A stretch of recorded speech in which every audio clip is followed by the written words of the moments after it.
I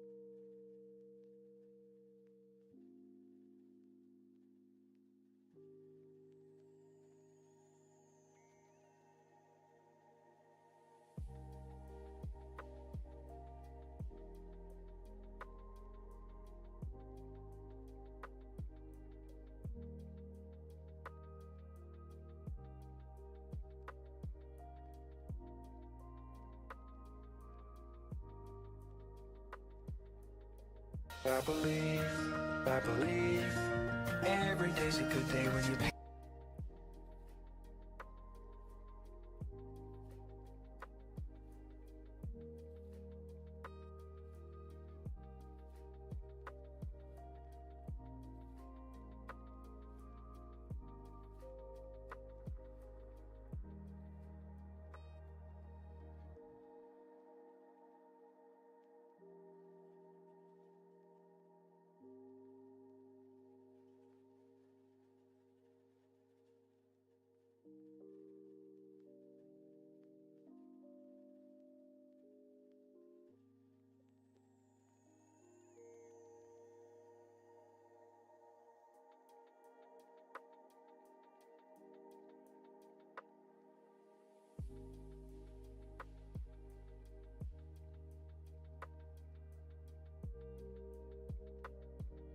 Hello everybody, how you guys doing?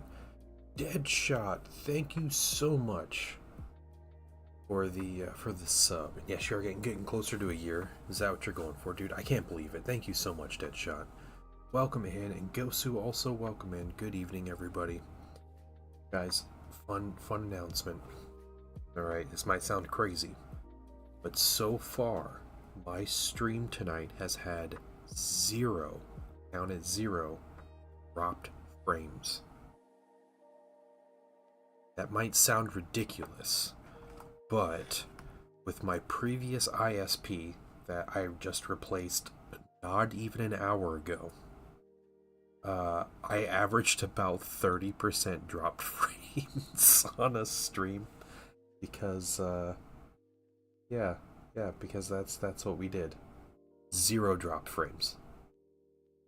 Gonna be the smoothest stream you guys have ever seen from the Painting Dad as I drop my mini in real time. So here's what I got. We have a Dreadnought here. Thank you. Until that, yep.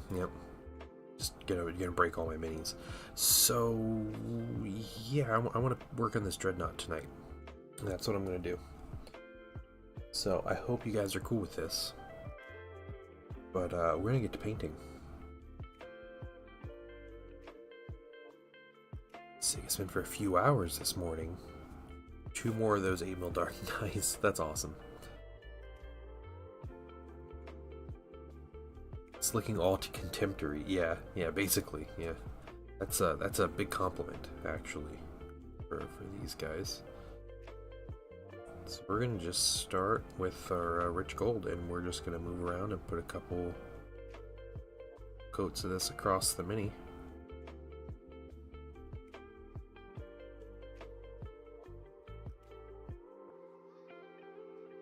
Gonna be very bright until he's not. So you guys are in it for the punch you in the nose red kind of look we got going on for a while.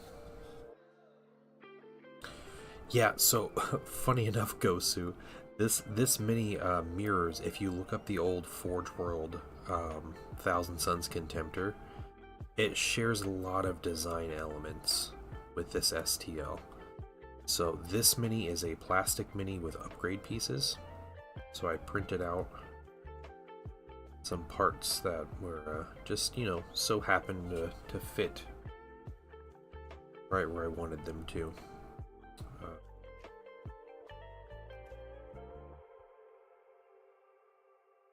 And yeah. Journeyman Paint Hour, Aslan Grants, welcome in, guys. If you told me this was the Forge World out, yeah, exactly. Yep. And I mean, the print turned out amazing anyway, so.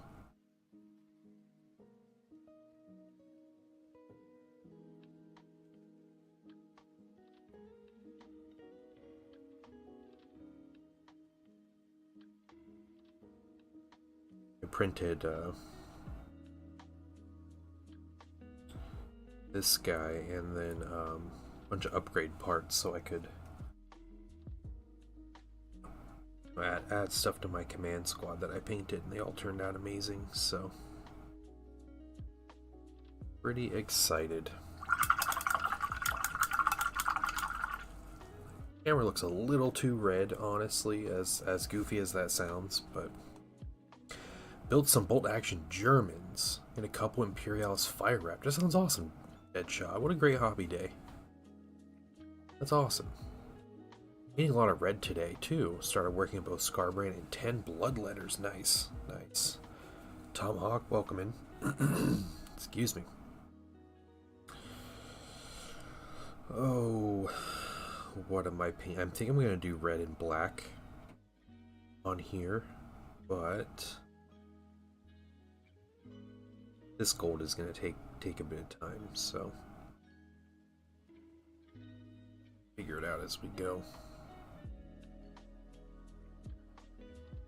I think the whole backing on this piece is going to be gold as well.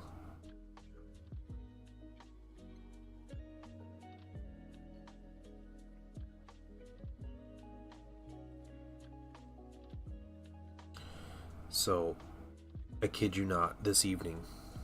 What's up, Frankie Fingers? What's going on? What's going on? I was cooking dinner, caramelizing some onions. They were taking a while, as caramelized onions do. And I was on my phone. It's like, man, everything is taking forever to load. It's all taking way too long. This just doesn't seem right. I have cheap internet, okay? I had 100 megabits down. So it's not like anything spectacular, but I should not be like browsing a website and it takes like a minute to open up the next page. It's just ridiculous. And my wife and I had been talking about replacing our ISP anyway, so real quick I went and I looked at a new ISP that I knew was in my area, and I was like, huh, it's $10 cheaper a month to get 500 megabits from this place. I know it's for the first year, I understand that, but you know, after all the fees and everything, so I was like, yeah, that's cool, alright, let's just do it. And they had me schedule a time. I was like, yeah, they can come out this week, that's fine, you know, might be a problem. And then like had to call to like figure out some stuff, and the company's just like, yeah, okay, we're just gonna bring someone out there this evening to like replace our line outside, is what they had to do, which is pretty crazy, but that's what happened. Someone came out, they were supposed to be here at 6, they got here at about 7:45, but they were out of here by 8:15, so when the phone called, they said it'll be an hour to 3 hours. Like, why? You can't send someone out here that gets here at 8 o'clock and expect them to be here for 3 hours.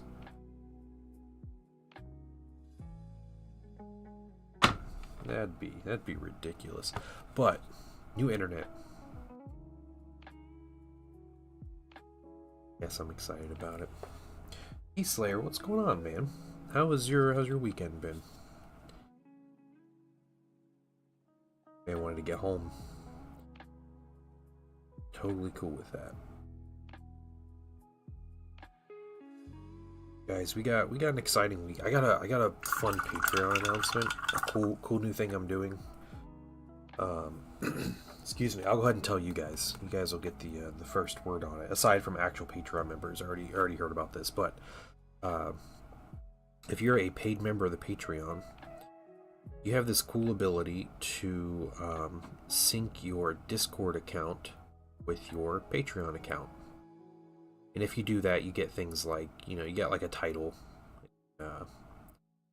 in Discord and stuff. So you're like a special color and people know you're a Patreon member. But you also get access to an exclusive Discord channel just for Patreon members. So have cookies in there. It's pretty great.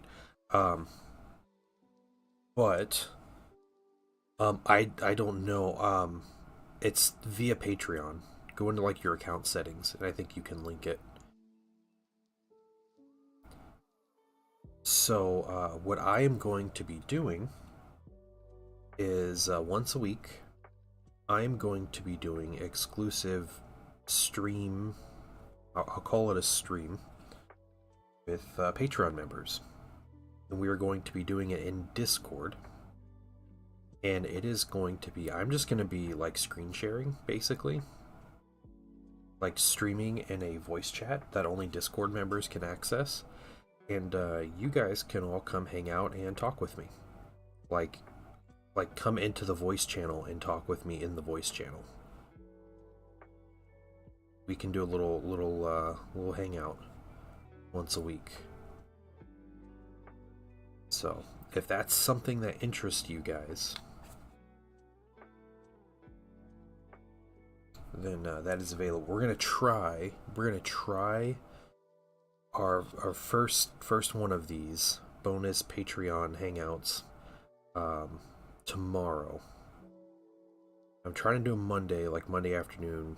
I might switch into evenings, kind of depending on feedback that I get. But I'm gonna try to do it on Mondays, and yeah, we're gonna try this Monday. The only thing that might get in the way of this Monday is I have an appointment for car maintenance and like a recall. Basically, they have to fix on my car. So I don't know how long that's gonna take. I'm going really early, but it might take forever. So that might just end up being my Monday. But weekly hangouts for any paid Patreon member, I have you can contribute as little as $1 a month and you get lots of benefits. So that is an extra benefit that you get. But that's my crazy exciting idea. And as a fun aside and a goal I have with Patreon is if we get up to $100 a month, not exactly close to that yet, but if we get up to $100 a month, we are going to start doing monthly Painting Wife streams. She's gonna be streaming once a month.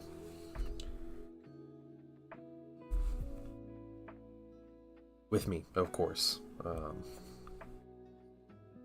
Those streams will be for everybody, not just for Patreon members, but Patreon members got to carry it across the finish line, basically. So, just an added bonus. What we're doing. I'm trying to come up with things I can do to get a little more exciting here. So that's what I'm doing. Hey, Fuegan, what's going on? How are you doing?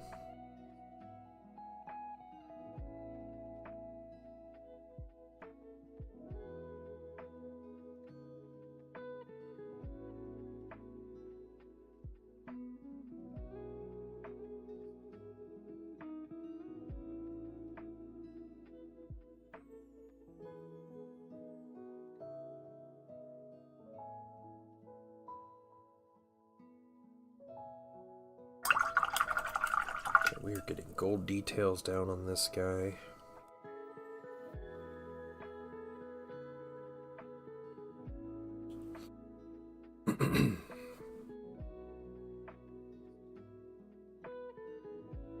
Hey, Raja, welcome in.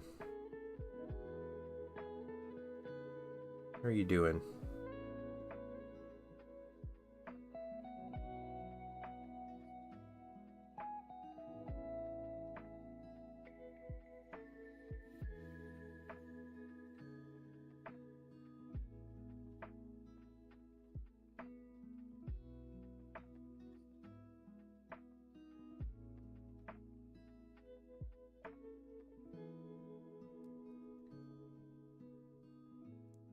You're painting a dreadnought.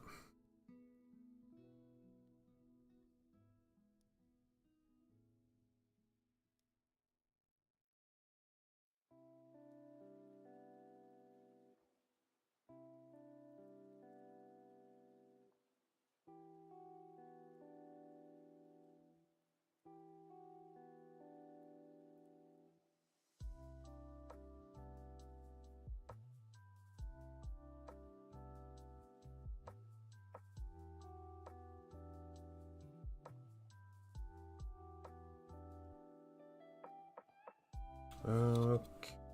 What are we doing next?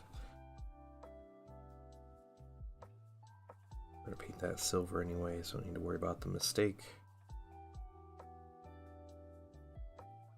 This is gonna be a cool extra contemptor. I have extra weapons, which is the reason I bought this mini.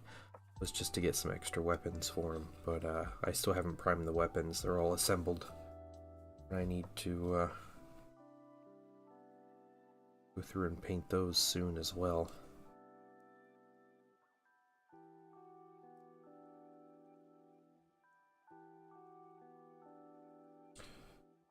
How's your guys' weekend been?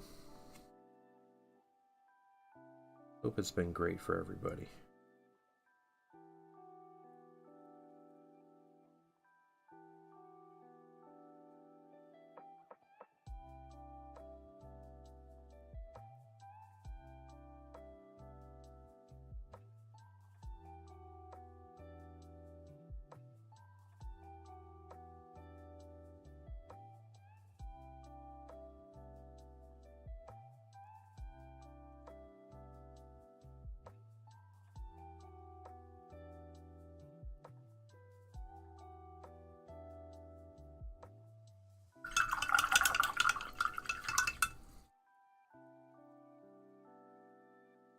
Pretty good. Didn't do much besides laundry, groceries, gaming, and painting, and it sounds nice.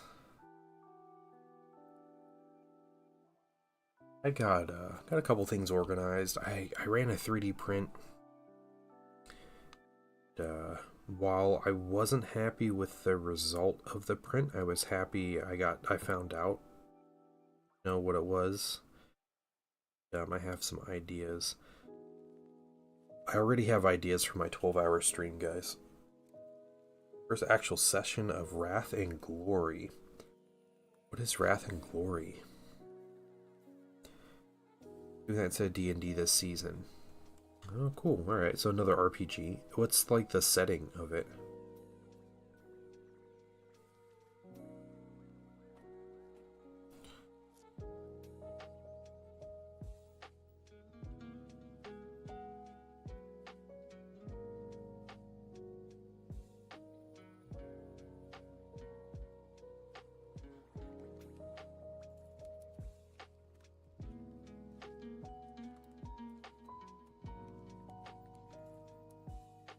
Oh, it's the Warhammer 40k one. Oh, that's cool. What kind of character are you running?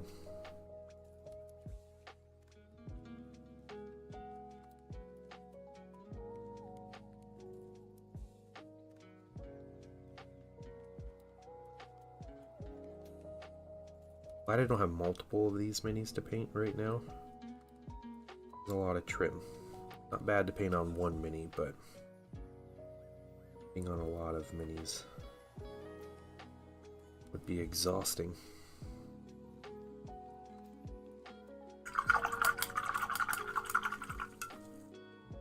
Sister Hospitaller. Oh, that's cool. Okay. Is it all like Imperium units? I imagine it is if it's an RPG. That would make the most sense. At least for the most part. Or I guess like humanity.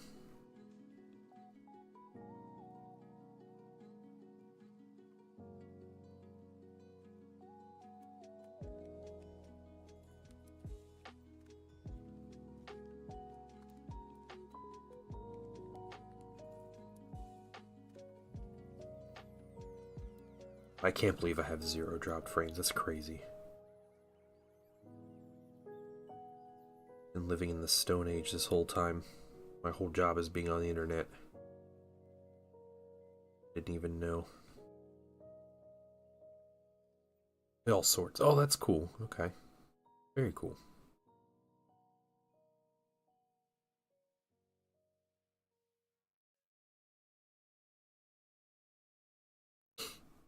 Guys, I watched a YouTube video the other day. I stuck my nose up at this guy. He made a man. Who was I can't remember who it was. Awesome dude, super nice YouTuber and everything. But he made a video about like, did I paint one miniature every day. And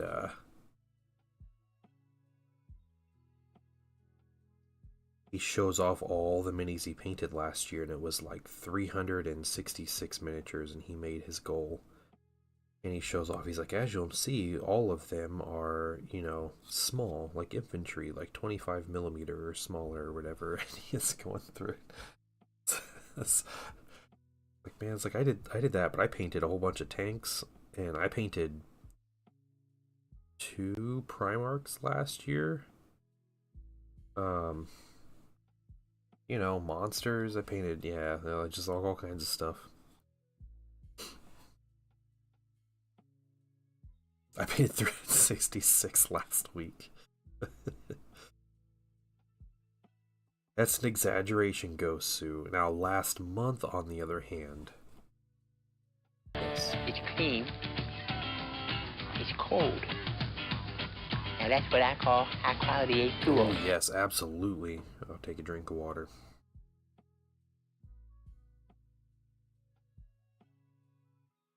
I have the ultimate in parenting cups here. If you guys know, it's like the school Christmas store for kids.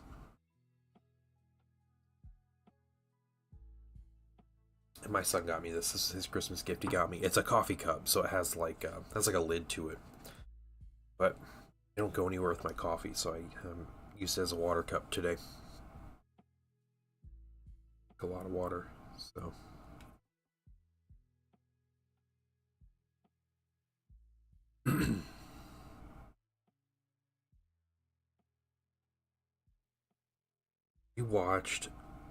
We made it a point to watch a movie today, my family.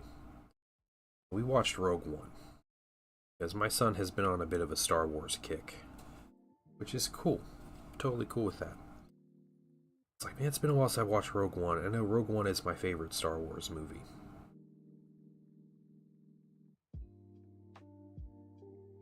So he asked my son a couple days ago if it'd be cool if we watched it. And he finally was like, yeah, he's like, we'll watch it today. Alright, sweet. You watch that movie, and man, it holds up so well. Like, not that it's an old movie, like, it's not like the CGI holds up or anything. Like, yeah, it looks great, it sounds amazing, but like, everything about that movie is just incredible.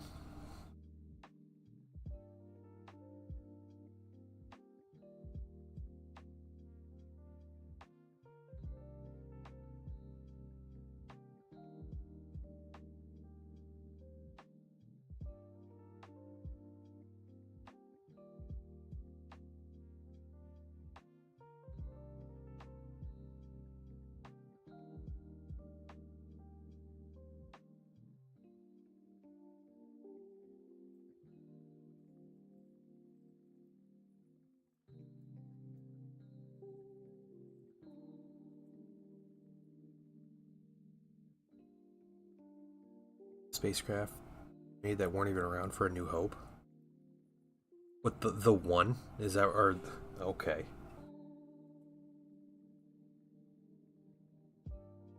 Like the one that gets destroyed, and then the Hammerhead Corvettes. What are you talking about, all the new craft? Give me an example of a new spaceship that would make sense for it to be in A New Hope.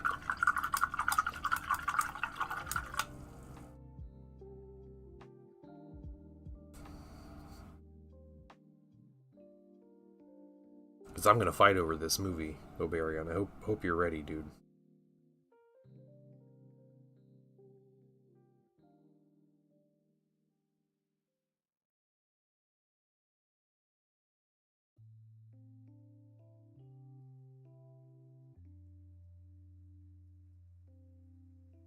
Yep.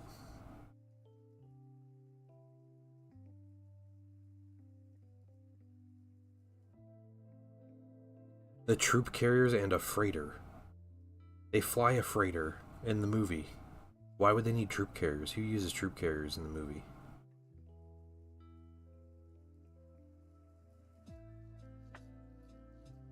Decent Star Wars movie. I wouldn't say it's my favorite, but I enjoyed it. Better than most recent. Yeah, I mean, I I like Rogue One. Rogue One is my favorite Star Wars movie. I think it's the most well done movie. It's from like a filmmaking perspective and like a story perspective, and the characters are amazing. The acting's great. Smaller brush. All of New Hope, they're flying a freighter around. I don't know which freighter you're talking about either. Are you talking about the U-Wing, or are you talking about like the Hammerhead Corvettes? Or just the straight up like cargo freighter that they like, that like Rogue One is on at the end? The U-Wing. Why would a U-Wing need to show up in A New Hope? What purpose would it have?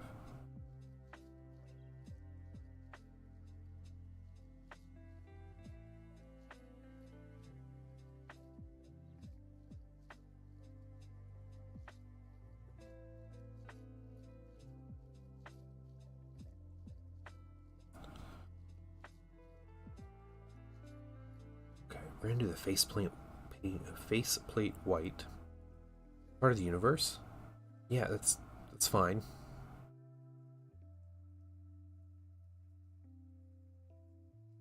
Why is that a problem? Wait, so that's like saying, like, when Return of the Jedi comes out, they didn't have B-Wings in the first movie, but now they have them in this one, so that's a problem?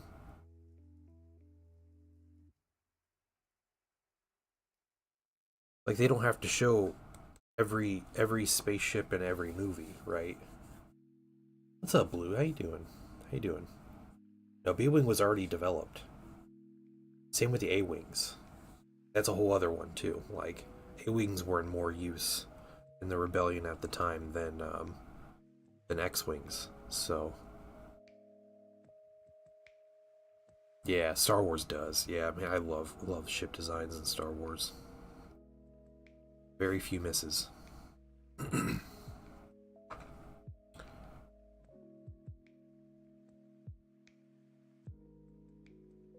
Technically, in lore, canon-wise, they were, and they were in use.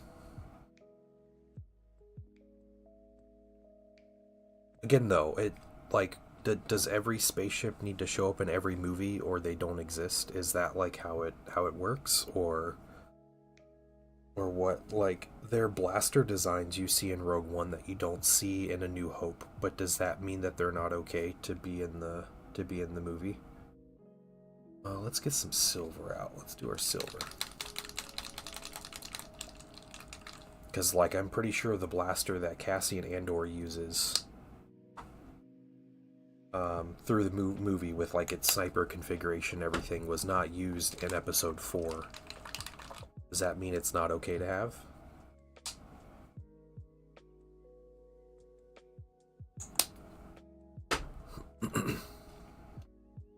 U-Wings are so cool, too, like,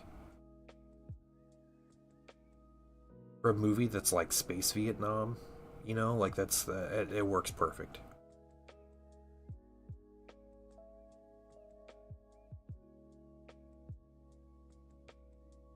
Oberion, you're not getting the point, man.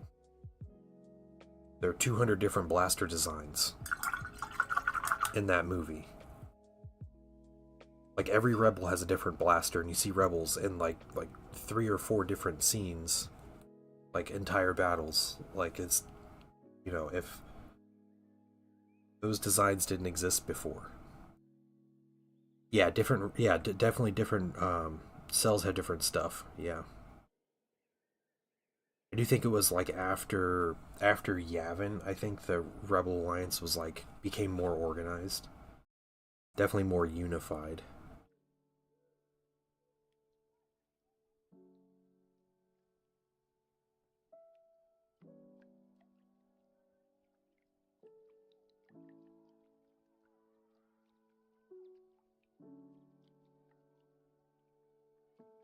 What's up, Misfit?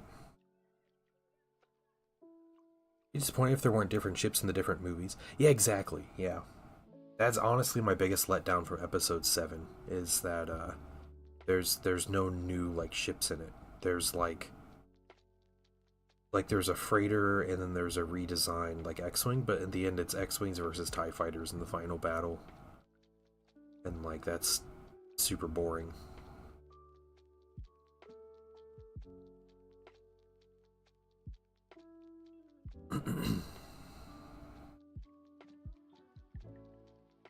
How you doing, Blue and Misfit and Jaded Valkyrie? What's going on, guys? What's going on?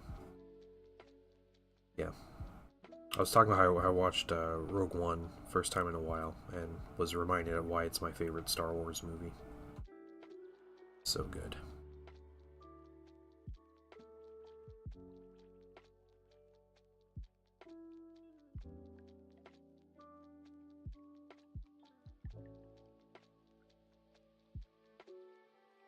Yep, Rogue One is the best Star Wars. Man, Misfit. The more I talk to you, Misfit, the more I like you. I knew there was something. I mean, you didn't start 1,000 Suns Heresy Army, but that's okay. You're still playing Heresy. Minor transgressions, you know?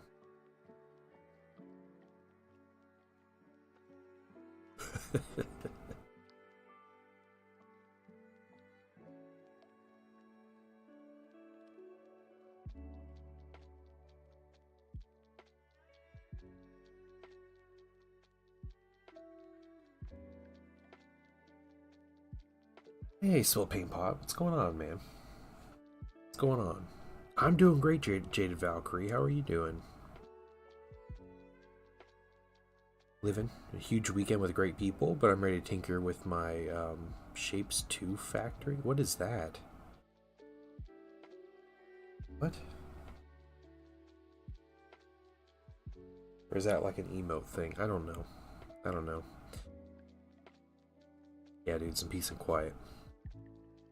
And quiet. Getting ready to paint some Space Wars. The big coat's nice. Yeah, your dude's looking really good. What are they called? They're not pioneers. Darn, I can't remember what they're called.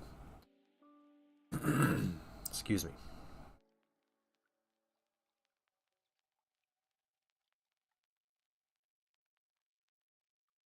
Unpainted Marine is taunting me, hoping for motivation, but also Star Wars. Yeah, I get it, man. The Jaegers, that's what they're called, yeah. I'm just trying to think of a time in A New Hope when the Rebels would have needed a troop transport like the U-Wing. You know? Like, it wouldn't have been useful attacking the Death Star.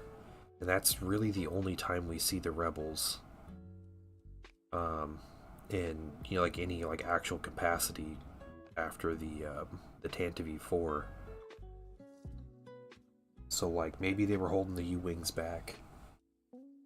What just happened? What is this? I was like, that sounds like a Steam notification. What'd you do? What is this?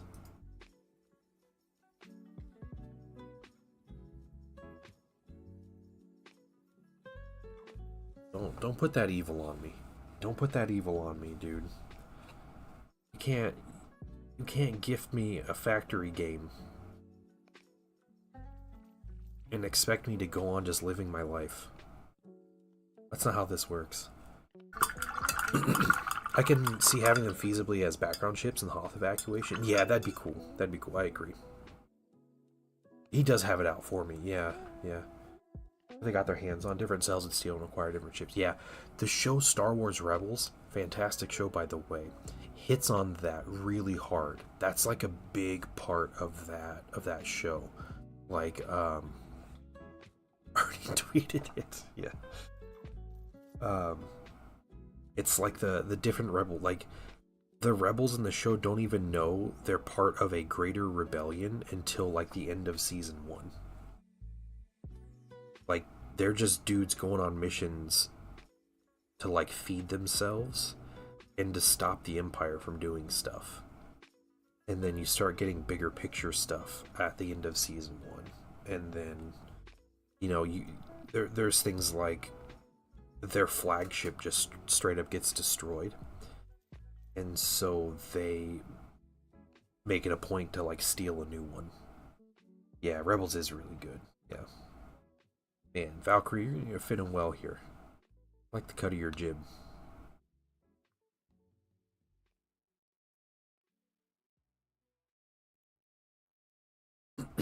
It's a good game. Alright, good, good. I'll have to try it soon.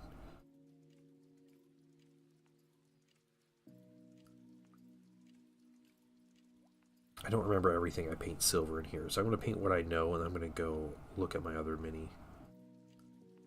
other contemptor, and see what exactly I have as exposed machine parts and what's painted.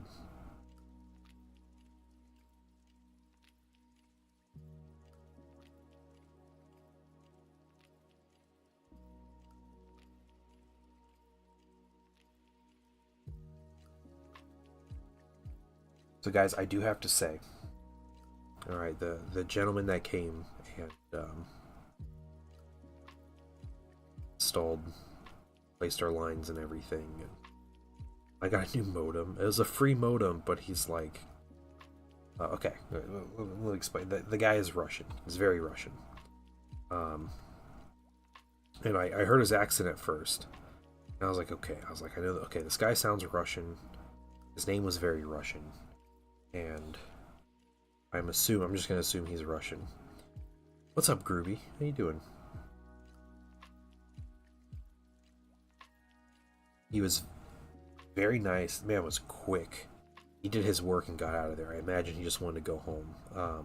I chatted with him briefly, and he said he had been in the US for 2 years now.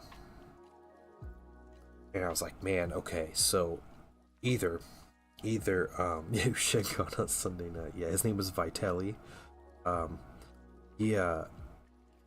Either he is like fled Russia, like he saw writing on the wall and left, which awesome for him, and I hope he is making a good life for himself. You know, I really hope so.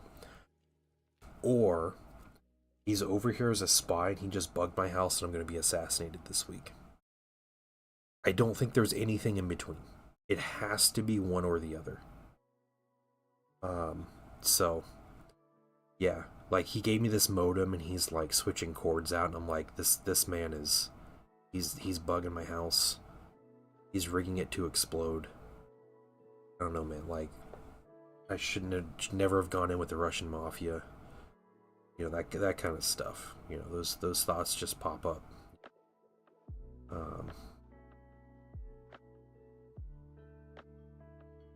But yeah. My modem, my internet modem is in my workroom, like my hobby / workspace. So he was looking at my minis. My room is like covered in minis, but like it's all of my unfinished ones. I don't have any finished minis in my actual workroom. So he was looking at stuff. He's like, "Oh, you paint?" And I was like, "Yeah." And he's like, "Oh, okay." And I had my desk light on. He's like looking at my miniatures on my desk. I was like, "Well," I was like, "Okay." I was like, "None of these are finished. Like, here's one that's closer to finished." So I showed him one that was a little closer. And he's like, "Oh, cool." He's like, "What?" He's like, "Is that for a game?" And I was like, "Yeah, it's for Warhammer." He's like, "Oh yeah, Warhammer. I know Warhammer." And I was like, "Okay." Dude is Russian. Russians love their Warhammer.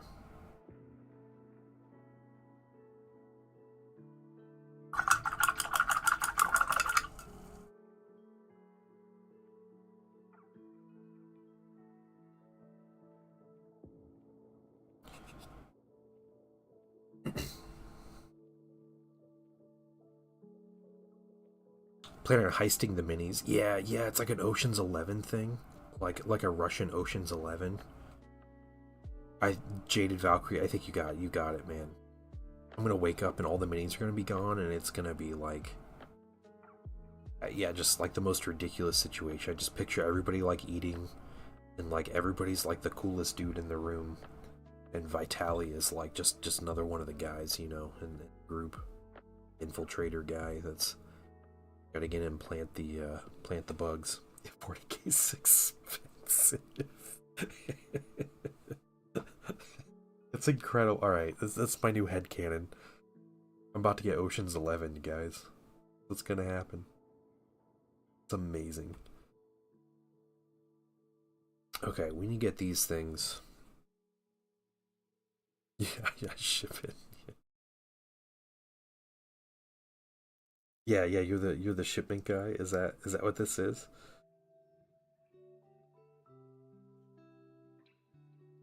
The Russian sanctions are hitting hard. They gotta steal from You know, the painting dad has just hundreds of minis laying around.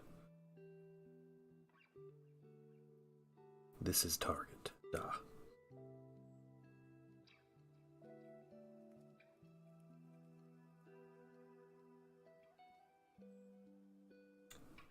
Well, she has 10K of Space Wolves, and you remove them from the property. Yeah, I kick them out. I call the ISP and complain about their contractor. Like, never give this man business again. Now, if you were to say that, that's when I would say I thought you struggled to read what was happening. You know, like the little instruction thing on your computer. So it wasn't a language barrier; it was a literacy barrier. Again, let me emphasize. Let me emphasize in real life here. He was very nice and super quick, and very kind. He spoke very little English, but it was great. He did his work and left, and it was fine. I don't normally like having company on a Sunday night, but all good. I don't mind company that's going to give me better internet.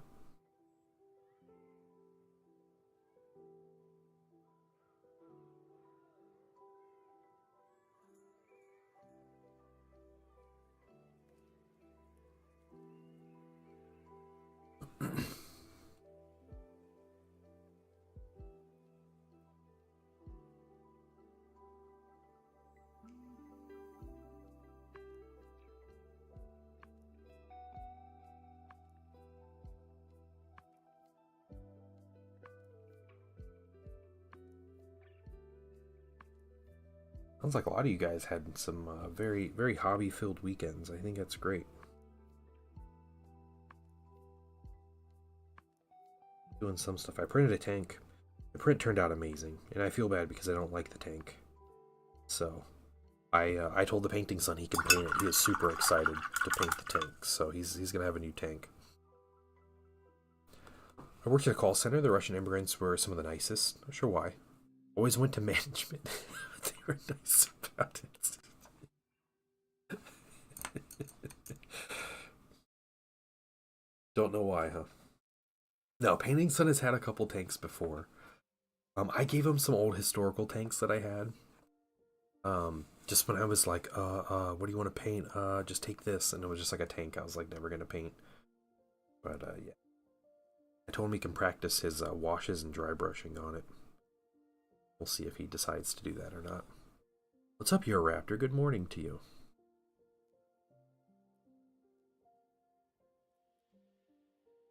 I think, in all honesty, when we talk about people in any part of the world, your average person that you'll meet from any country in the world, they're going to be a kind, friendly, and respectful person. You know, like, regardless of how great or terrible their country is or their leaders are or whatever, any kind of like reputation that country has, like,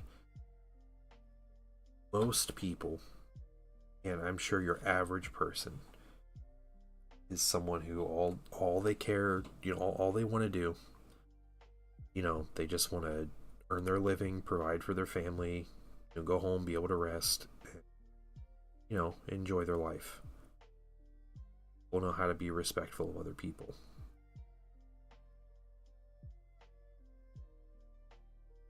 Always a few people giving a bad reputation.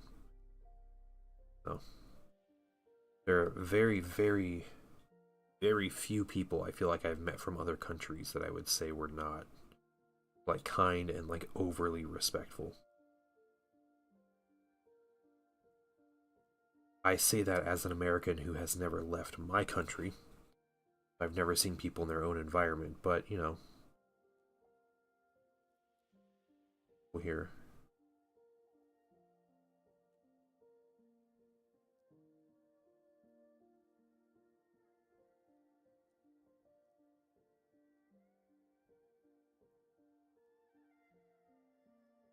All right, we need to get side here. Let's get our smaller brush back out and do that. Got a lot of magnetizing done. Not just a few weapons. It's a spirit stone. Nice. Alright, almost done. Yeah. Your raptor getting some freshly ground coffee. That's awesome. Sounds good.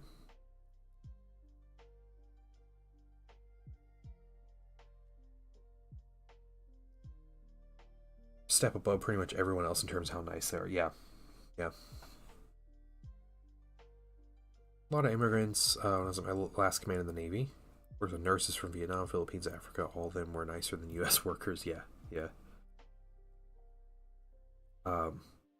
Did the Filipino workers, did they ever bring food in? I have heard that the Filipino community is like the most generous people when like offering food and like making food for people. And I love Filipino food. So shout out Mr. Chico, yeah.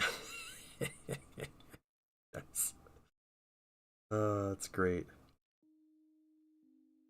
Oh, I'm making mistakes, guys. Let's see if I can't correct this one. A big silver rivet right there. And a Korean fried chicken and rambutan. Okay, nice. Got some of it. Alright. This red is so hard to correct.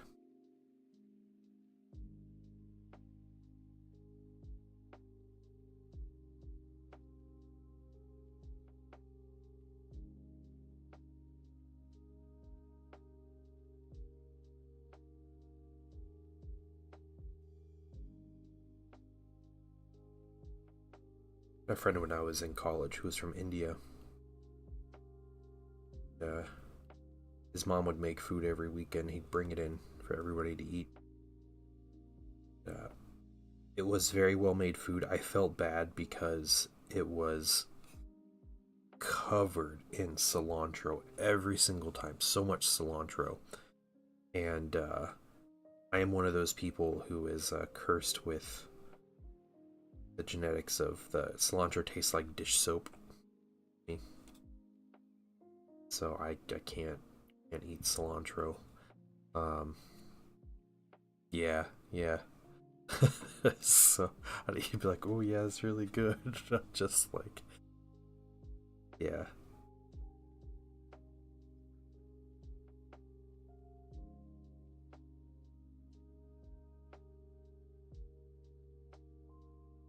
I think more of his legs are silver. I'm gonna look this up real quick on how I painted this guy. Let's see.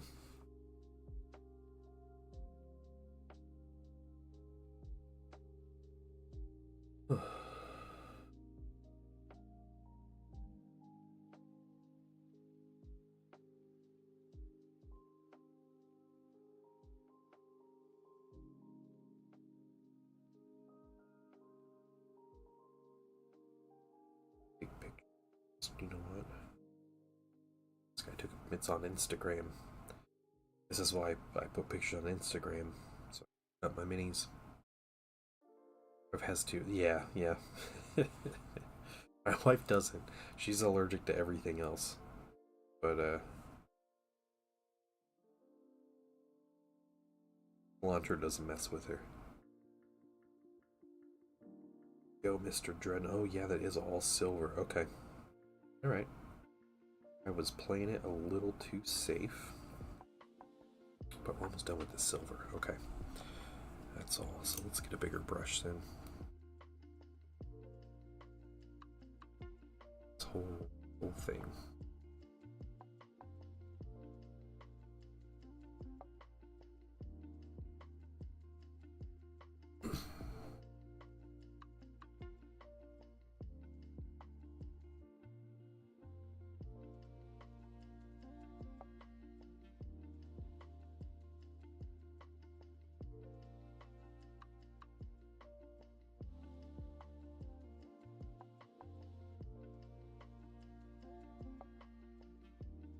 makes sense. A little more silver on them.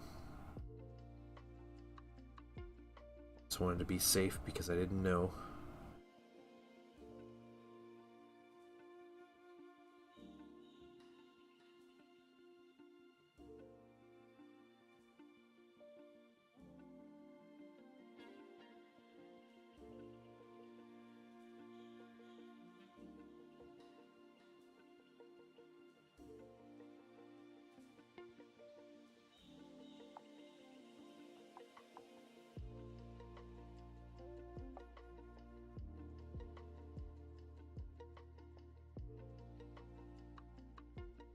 So if you weren't here earlier, I did announce. I'm going to put this on Discord. I'll do a little announcement on Discord. I won't add everybody, but put it up there. There is a new Patreon benefit. If you're a paid member of the Patreon, you get to join me once a week. We're going to be doing a stream / hangout on Discord. So I'll be like screen sharing, kind of doing my stream thing, but everybody else is welcome to come in. It'll be a voice chat for people who are have access to the channel.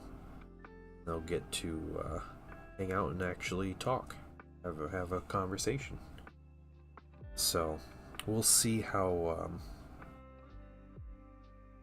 we'll see how it goes. It's gonna be a little bit of a test. Want people to be respectful, and we got to make sure that we are all being real cool. But yeah, that's what we're gonna do. So we're do the first one. I am going to. The only thing is this first one. Welcome in, okay, Guardian. We're trying to do it tomorrow. Tomorrow, like early afternoon, Eastern. I have some car maintenance that needs done, so there's a chance I might not be home until like after it's a good time to do it, but we'll find a time to do it this week if I can't do it tomorrow. But my plan right now is to be doing it on Monday early afternoons, and we might change it, depends on the kind of feedback I get from the Patreon community and everything. So if you are there and you have other opinions, or you have thoughts about when we should be doing or what's a good idea, please send me a message, hit me up on Patreon, put a comment under the post that I posted that in. Definitely think about it. It should be around that time. Cool. When you go live, can you ping people who have Discord, Patreon connected? Ooh, I think I can. Go Sue. Yeah, I can ping specific people. Yeah. As long as your role is connected, you have to connect your Discord and your Patreon account together. But I can tag specific roles, and if you are part of that role.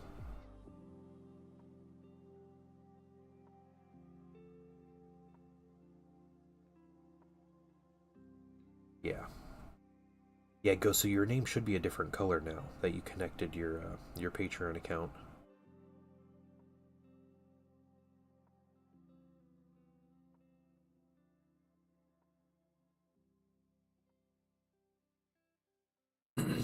Excuse me.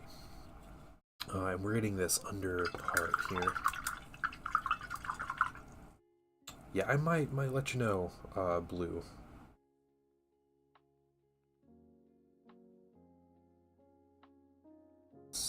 Anything else? Okay, so it's just this like waist part here.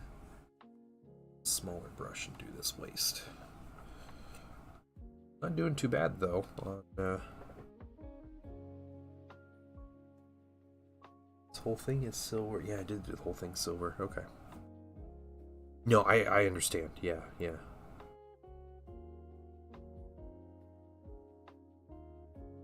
And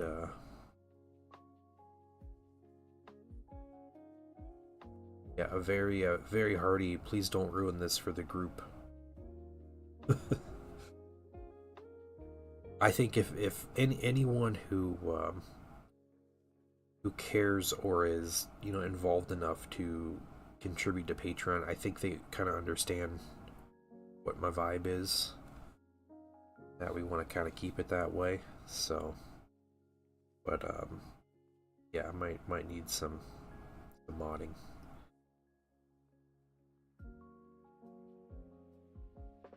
What Heresy Dread kit should I get for my Dark Angel? Wait, what? Excuse me? Please expand on that thought a little bit. Blue, why are you buying a Heresy Dread?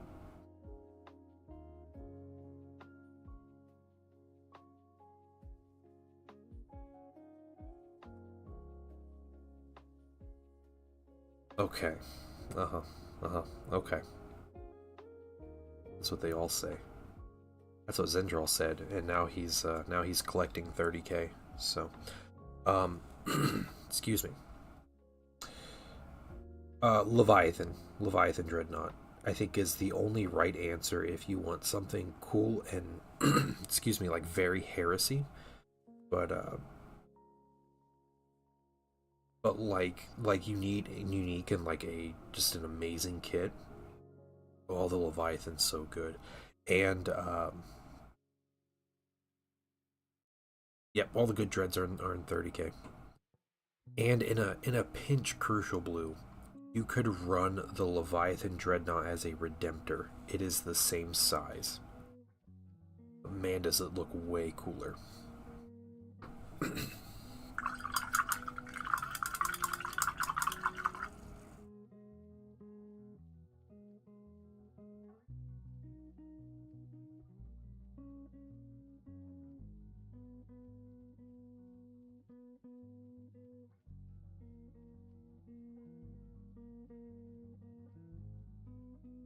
Yeah, 40k has become much more of a game than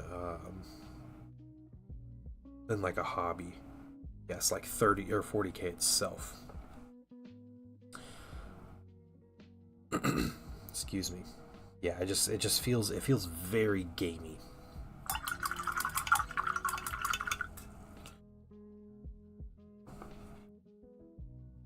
Built the larger of those spider walkers and put one next to my 8mm Reaver Titan and get an idea. Oh man. Yeah, I'm really curious. I cannot wait for like big dark Mechanicum for 30k. Oh man. Also, I might have to buy Malcador and Furnace.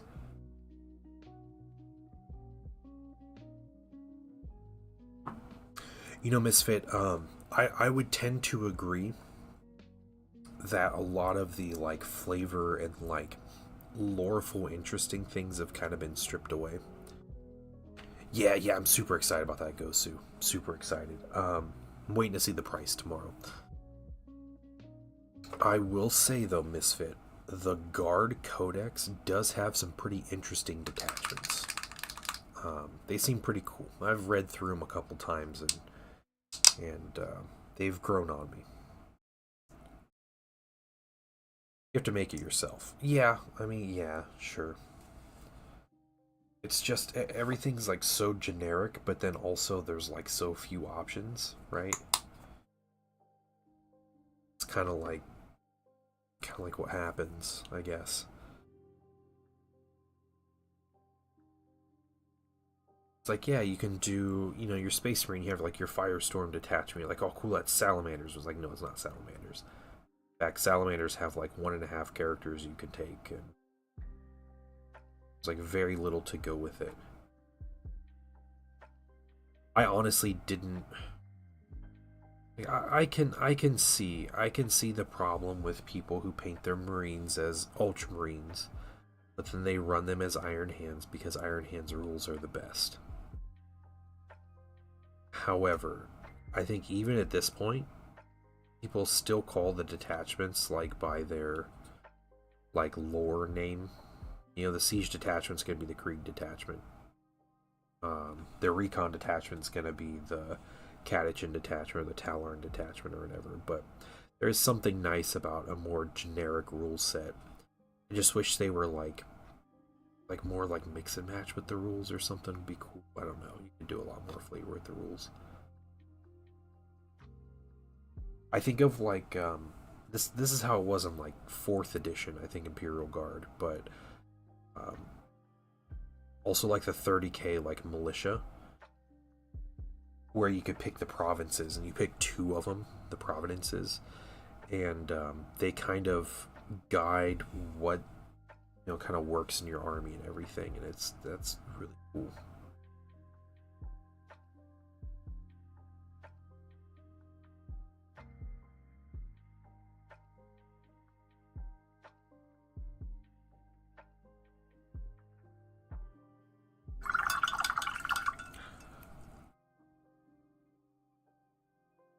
Cav for recon. I know, yeah, the recon are really cool. The recon attachment looks like fun. Did they hide the robed bodies for Dark Angels, or are they coming out with new ones? There are some robes, not as much. Not as much anymore. Yeah, the Krieg stuff, the Krieg artillery looks really good. I love their anti-submarine missile launcher thing that they had. Was that Hedgehog? Was that the real name of it? It looks really cool. Estonian headhunters. Yeah, yeah. Man, I have Solar Auxilia on the desk right now. Actually, I was working on them today. I have reasons I'm not working on them on stream right now, but oop, getting that first color on them.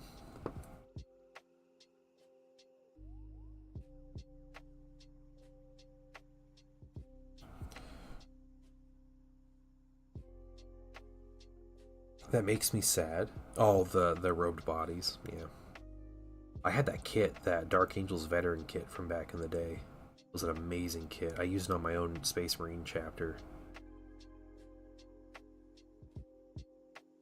Leviathan, 2 Contemptors, Daredeo's stupid looking, yeah. Daredeo's definitely one that has to grow on you. It's busty. No, not everybody likes a busty dreadnought, but that one is the bustiest dreadnought.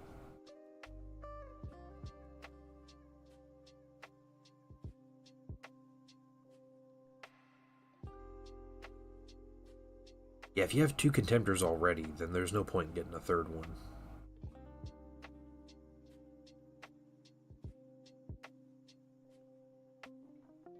The Leviathan is the coolest dreadnought, so correct our gold here.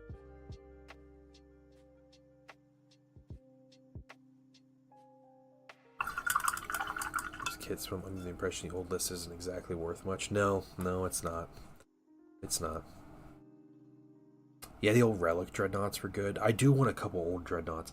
I actually wonder if Games Workshop is going to release the old boxy dreadnoughts as a Heresy kit. I can see it, like rescaled and with all the new options and everything as a Castaferum dreadnought. I can see it. I'm actually going to paint the eyes as well, because eyes are going to be white with a green glow on them.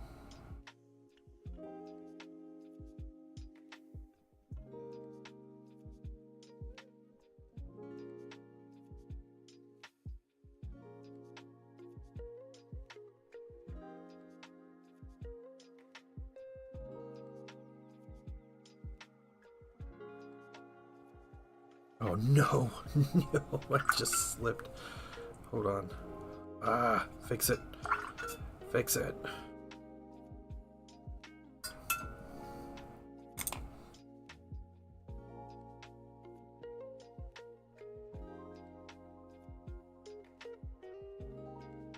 I can't hold on to this mini for some reason.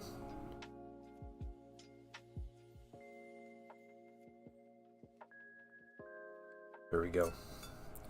Fixing your minis 101, guys. Yeah, I'll sit in a bunch of water real quick.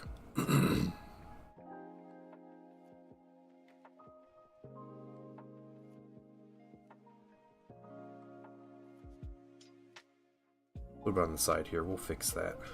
Fix it later. It says, Painting Dad drops his mini day.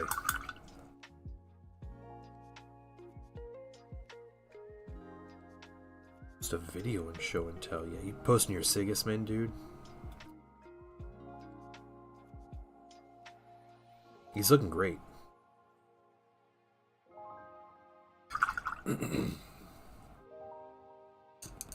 Okay. Anyway, can we get back to this? I think I'm gonna do the shoulders white. Both shoulders, both knees, and the face. I think that'll be about it.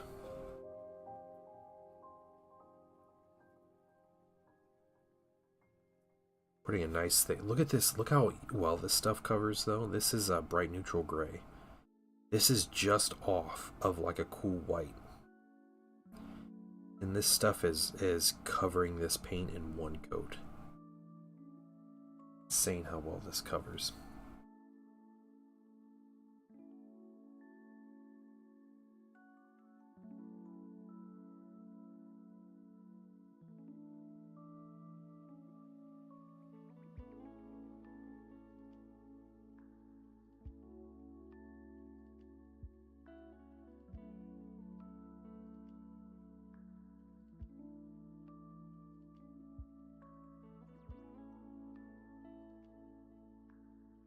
I keep dropping this mini.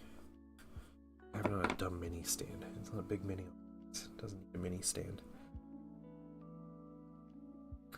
Time to paint. This is the perfect time to paint it. Yeah.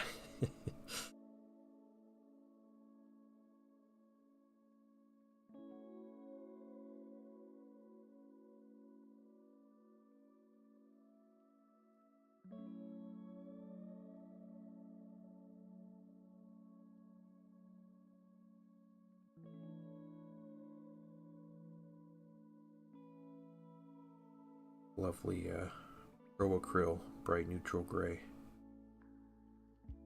As long as it has a good surface to adhere to. Covers so well.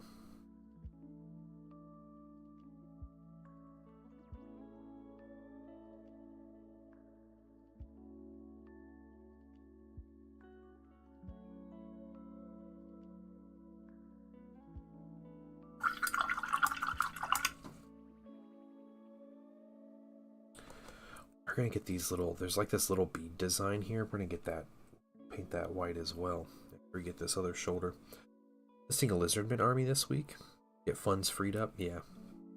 Getting those Krieg. How many guys ordered the Krieg set? All 300 points of that Krieg set. But guard players understand. If you play guard, you know the pain of paying a dollar per point. Favorite Star Wars ship? You talking capital ship or like Starfighter? And what kind of size ship you talking, Jaded Valkyrie? Dude, I cannot express how much I love the spaceship side of Star Wars. Alright. I'm a pretty simple person. My favorite Starfighter is the B-Wing. It's just so wacky and like crazy looking, and it's like powerful, and it's like a bomber, which is super cool, and it's got all these like cool extra features that just seem so complicated. It's great. What's up, Zen? Oh man, there's something like, I love Starfighters and Star. I love the classic X-Wing. Y-Wings are so cool. You know, A-Wings are great. It's, yeah, B-Wing though. B-Wing is my favorite. My favorite capital ship, like bigger than a Starfighter ship, is the Nebulon B frigate. In my opinion, it's the most Star Wars ship. It's so cool. It's also both the B-Wing and the Nebulon B are my favorite ships to run in Star Wars Armada. So I used to go to big tournaments running Nebulon B based fleets. The Carillion Corvette, yeah, the classic CR90, it's a good one, yeah. The E-Wing, yeah, E-Wing's cool. Man, it's great that E-Wing's canon, too. That's cool to see. It was great to see that in Ahsoka.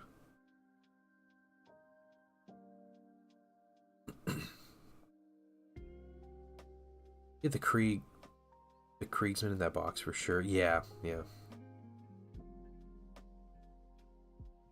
Yeah, you gotta save up for your Eldar. That's fair, man. That's fair. The Skip Ray? Okay, Skip Ray's pretty cool, yeah.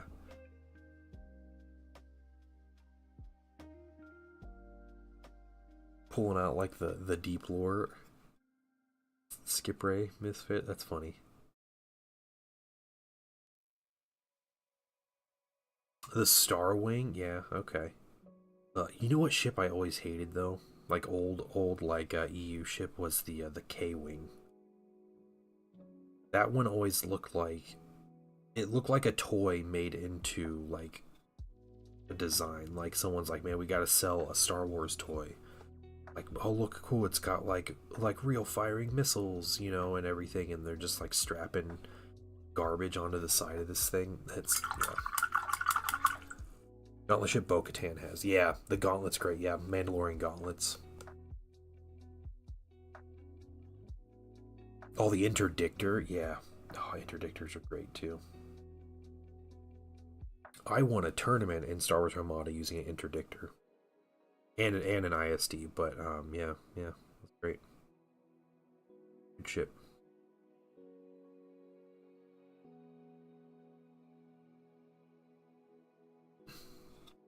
I don't know why you didn't remember that name. I'm a little ashamed though.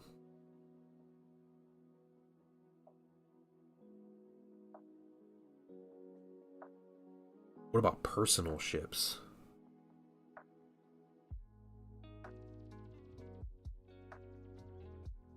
Interdictor. Go through various ships and talk about how they got stripped down and reconstructed and where they were. Oh, that's cool. That's cool.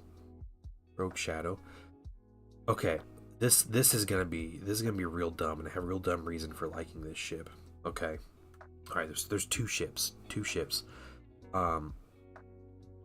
So one named ship that was my favorite, and they're both basically for the same reason. But one is the Moldy Crow, which is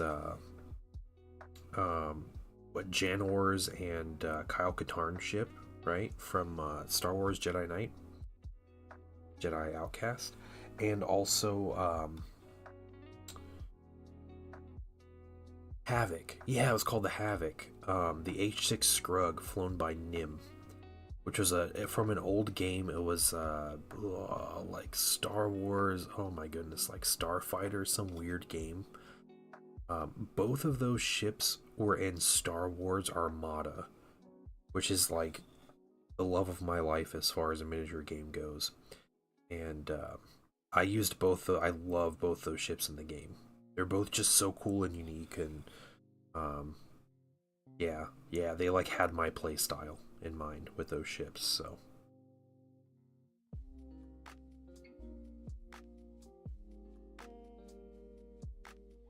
Light Freighter, Falcon Outrider Ghost, yeah. I still have yet to buy the Ghost Micro Galaxy Squadron. So, Corellian Corvette and the Arquitens. Oh, the Arquitens is cool. Yeah. Yeah, Freighters are perfect hero team ships. Yeah, or like, I mean, like Hammerhead Corvette's incredible. The Onyx Cinder looks clean. Yeah, oh man. Yeah, the Onyx Cinder is a good ship. It's from the new Skeleton Crew. I highly recommend people watch that show. It's been fantastic. Should I do the crossplate white? It seems I'm getting a lot of white on this dude, but I think that's cool.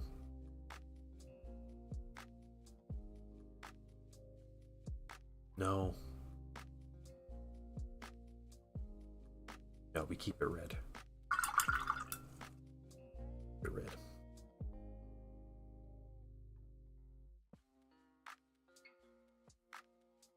Zen. So, yeah, but it has a like anti-grav on the front, right? So it won't flip.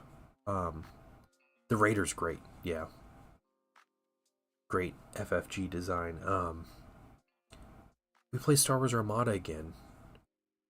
Why don't we just why don't you play an Imperial Fleet and you take an interdictor and gauntlets?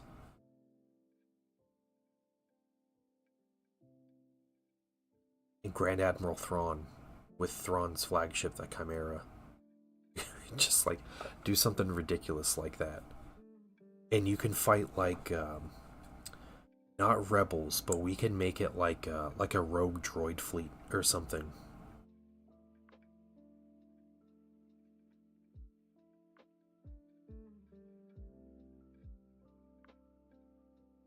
You got his body type, kinda? What?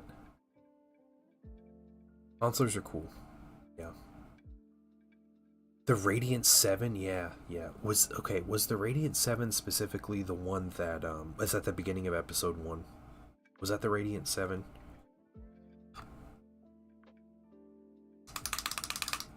Thrawn Spear Belly. Yeah, okay, yeah. Oh my gosh. Who is that? Is it like Lars Mikkelsen or something? It's the man's like a respected actor, and everybody just like he's got a beer belly.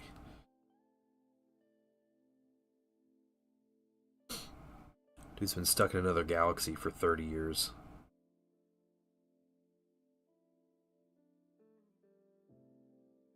All anybody cares about.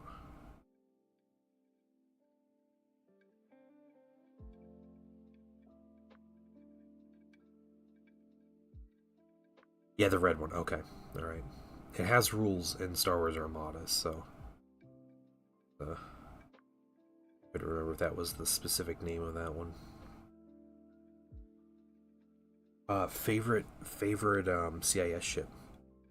We expected Blue Leonidas? No, the dude's a thinker. Well, he's also like the guy's a Chad. He knows like all the like martial arts and stuff, but.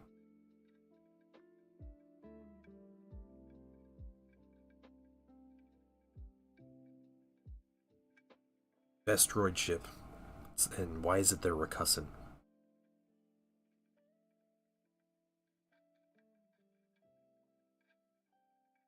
Because the Recussin is the coolest looking droid ship.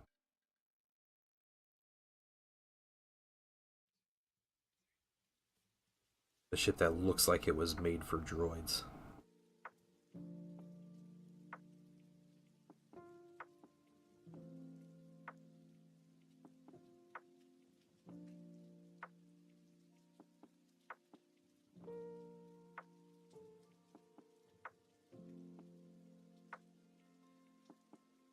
Or just the big one. The Malevolence is really cool. Yeah, the Lucre Hulk.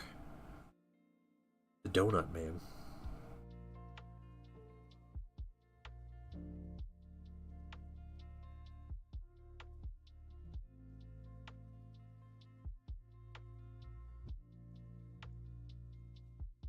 Yeah, it's like the command ship, yeah. Lucre Hulk. Lucre Hulk is a classic. So good. I believe every day's a good day when you paint. And okay, thank you so much for the sub, man. Thank you. The tower ship. You're talking about the little, yeah, I know what you're talking about. Why can't I remember the name of those? The ones that take off of Geonosis at the end that like get shot down and everything. No, they shoot down a Lucre Hulk like middle, but I can't remember the name of those things. They're kind of goofy, but they're yeah. Okay, we have black. We could probably put some more black somewhere. I like the black on the front though, the black and red. But my lighting looks off, doesn't it? Yeah. I had a focus or something.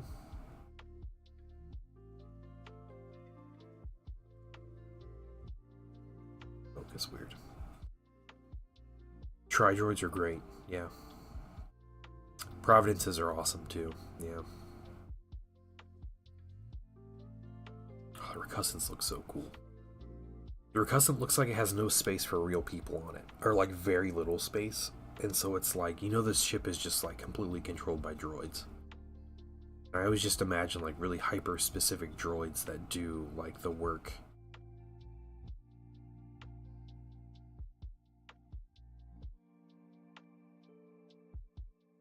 Hard Cell. Yeah, Hard Cell. That's what it is. The Hard Cell cruisers or Hard Cell frigates.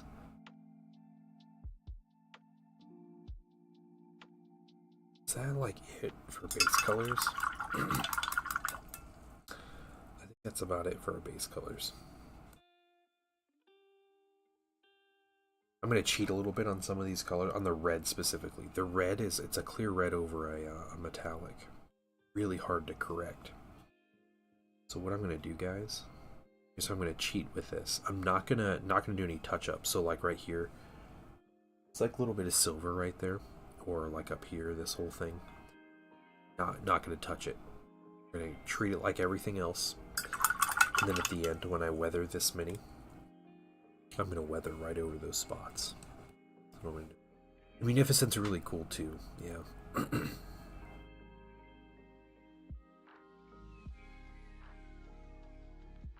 The flat round ones, yeah. Yep. The Battlefield, or Battlefront 2, is that what you're talking about? I think you're talking about the Munificent. Oh, no, you're talking about the gunships, the HMPs, right? The little droid gunships, yeah. Like, absolutely, like, crazy, insane design. Alright, we're gonna get some black wash. We're just gonna put a wash on this, and all of our details gonna be in, let's get some of you guys here. We're gonna use, we're using Pro Curls black wash, so we're gonna do about 50-50 black wash with thinner. The HMPs were like the transport ship that the CIS has in Battlefront 2. My son just bought Battlefront 2 for Christmas with Christmas money on his Switch, so we've been playing that a lot. He has been obsessed with that game, and I've been loving it. Like classic Battlefront 2. It's been amazing. The CIS does have peak starship design, I agree, yeah. Yeah, it's the HMP, yep. That's exactly what I was thinking about, was Saul Guerrera's, like, his arc. He kills his sister and everything. Like, has the Venator, which is super cool, yeah. I mean, the Arquintons is a great design, which is a Republic ship. I love Peltas. I think Peltas are really cool, which are like the little medical frigates. Like Commander Sato's like flagship in the beginning of Rebels and all that stuff.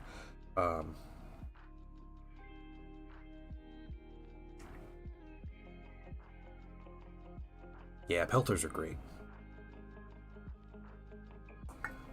But yeah, I think I don't like Acclimators. The Acclimators, like the Episode 2, the big like pseudo Star Destroyer cruiser that they have in Episode 2, and I think those are really lame, honestly. They're just like armored troop transports. No, definitely not compared to CIS.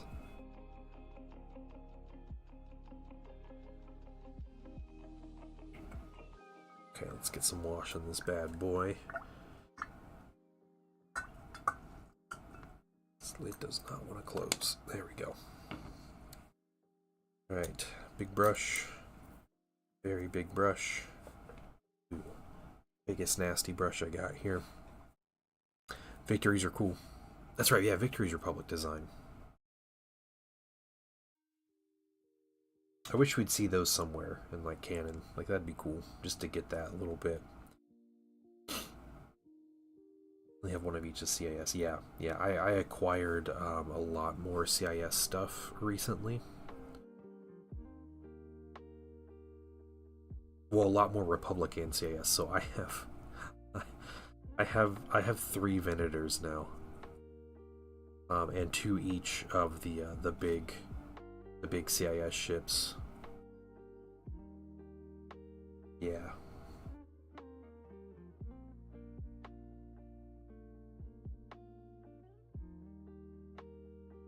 Yep. Yeah, guys, if you're, I mean, you can't like talk about you can't like advertise for the game anymore. I'd always recommend people check out Star Wars Armada if you're into like Star Wars ships and tabletop games.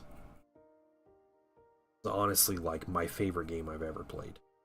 Something about that game just hit all the right spots for me. but it is a dead game. It is getting a rules update soon though. They're not selling anything new for it. Like they put everything out of stock. Yeah, Venators are expensive. Yeah. I know I got 3 of them. It's insane. I did not play Squadrons. I watched people play. I watched some gameplay on YouTube and stuff, and kind of decided like that wasn't the game for me. I'm much more of like strategy gamer when it comes to like playing games on my own. Like I'll play Battlefront 2 with my son because I played that game a ton when I was a teenager and owned that game. So, you know, like that is a little different kind of experience for me, but Squadrons is very much like competitive multiplayer, like reaction and all kinds of stuff like that. Yeah, after they said it's taking them longer than they expected to make a rules update, which just seems like par for the course for that game. Everything took longer than expected for that game, but some more wash, guys. This is looking good here. Running.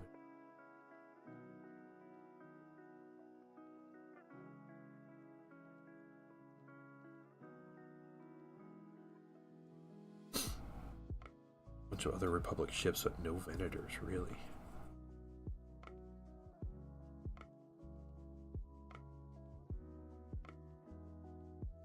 I still hold out hope that one day AMG is gonna be like, hey, we're gonna bring back Star Wars Armada as, you know, like a thing, and X-Wing, and do that, but it's a fool's hope, I know. It wasn't bad. The homage to 92 TIE Fighter X. Yeah. No, I mean, it like people love the game. I mean, it seemed like it had like a great, I guess, like thing going, right? But it's just it wasn't really supported. Like they put out one ship for each side and then like decided not to touch it again. At least in any like meaningful way.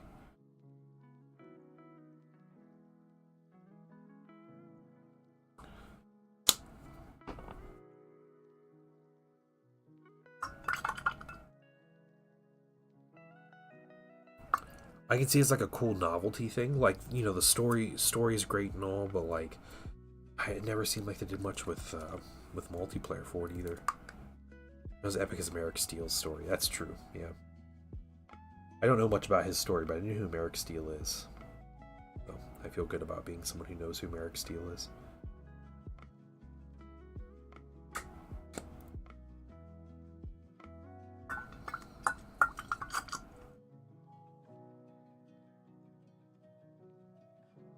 Alright.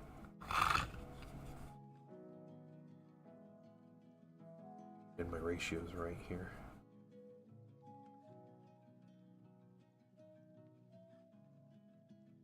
Oh yeah, it's good. We're getting it all, guys. Getting it all. Nice thing about monument washes is they flow and even out way better than a lot of other companies' washes. So you don't have to worry about pooling as much on flat surfaces like you would, like the water spots you would get from like a Citadel wash. This model's coming out. Thank you, Jaded Valkyrie. I love my my Thousand Suns army. So I don't know if you're a fan of 30k, but I have about 10. I'm closing in on 10,000 points of painted Thousand Suns.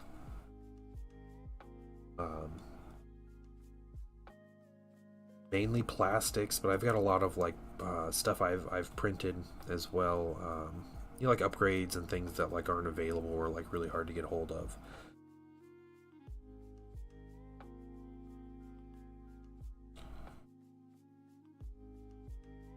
Or like designs that I just flat out like better. Use a thinner in the wash so that you can remove some of it later. I don't remove any of the wash later. Yeah, I'm using kind of the color to darken it down a little bit because I like how it looks with like a slightly darker tone to it. I am going to highlight the red, but the red itself, like, it's a very basic edge highlight. It's not going to be, you know, there's, the red is what the red is at this point. So we're making sure we're not getting pooling. Like, that's the big thing, is just watching for the amount of shading that's happening.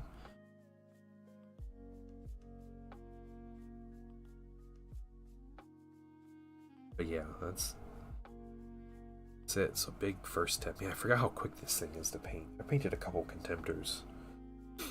Your 30k was a thing last time I was really into the hobby. Oh yeah, that's crazy. When were you in the hobby last? So 30k, the first like edition of the Horus Heresy game was like 2014 when it came out. It was all Forge World. They had some plastic kits. You know what? I gotta tell you, Valkyrie, I'm sorry. You left at the high point of 40k proper. The 5th edition was peak 40k. Oh, dang, dude, 5th edition, man. I love 5th edition 40k. And would happily play a game of 5th edition 40k. Would that be a fun, like, YouTube video? Like a deep dive into a 5th edition game? Old edition, 40k.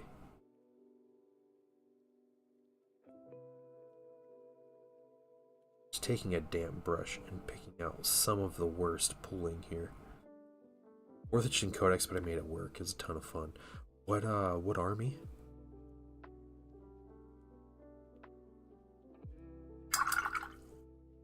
With your 4th edition codex, excuse me. Was it Eldar? And Eldar got a 5th edition one of it. I'm trying to think of someone who didn't get a 5th edition one. Just about everybody got one in 5th edition. Oh, Dark Angels. Okay, nice, nice.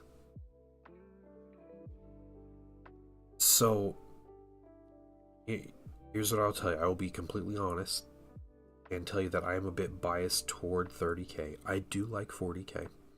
And I will play 40k if someone wants to play. You know, I have family members that just got into 40k. I happily play a game with them. Every day's a good day when you paint. Dare Shotten, thank you so much for the sub, man. Welcome in. Viewers that do 2nd edition. See, I feel like 5th edition is a kind of like an untouched area that I feel like could be really fun. I feel like I could get some old dudes in on it. Editions used to be like 5 or 6 years. Now it's 3 years on the dot for 40k and Age of Sigmar.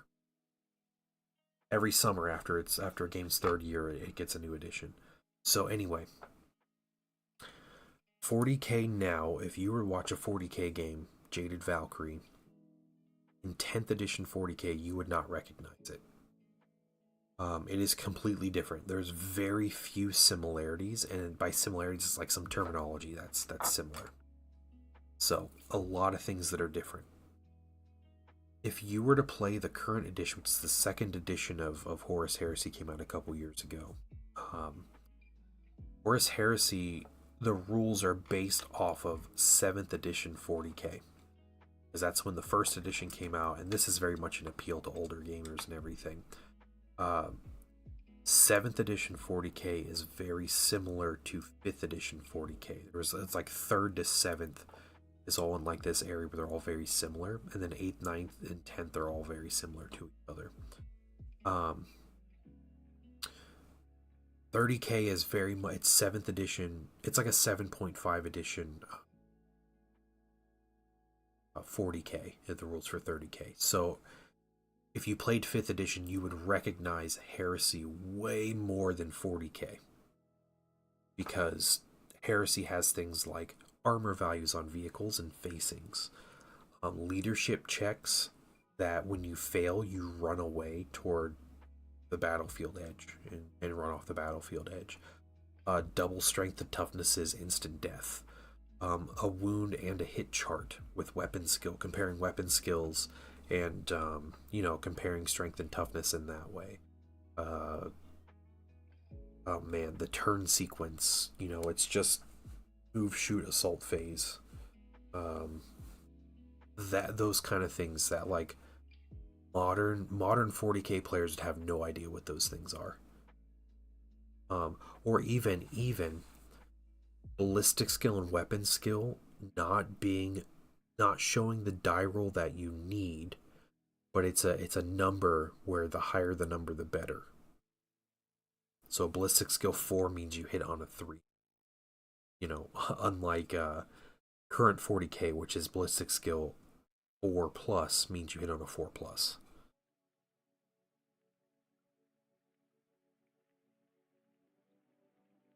Yeah. So you would be more familiar with those rules. Heresy is definitely in like a golden age right now, but it's way smaller than 40k. So if you were to get back in the hobby, you know, you just want to collect stuff, that's fine. But what do I do? What do I do, guys? I'm just kind of chilling.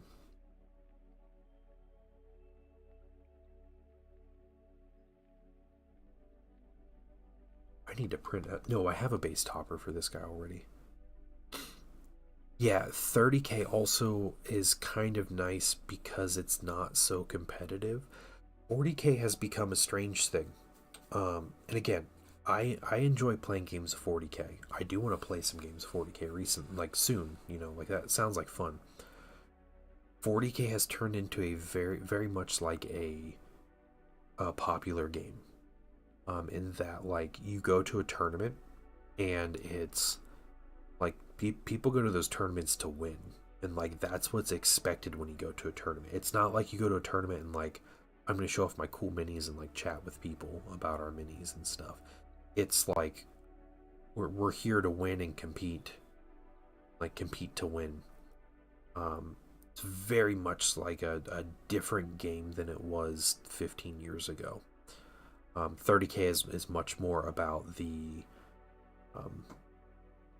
like telling a story with your battle, setting up like just a big game, and like, man, I just painted this mini and I just want to put it on the table, so I'm gonna play a game and I'm gonna add this new mini I painted, and that's like your 30k game.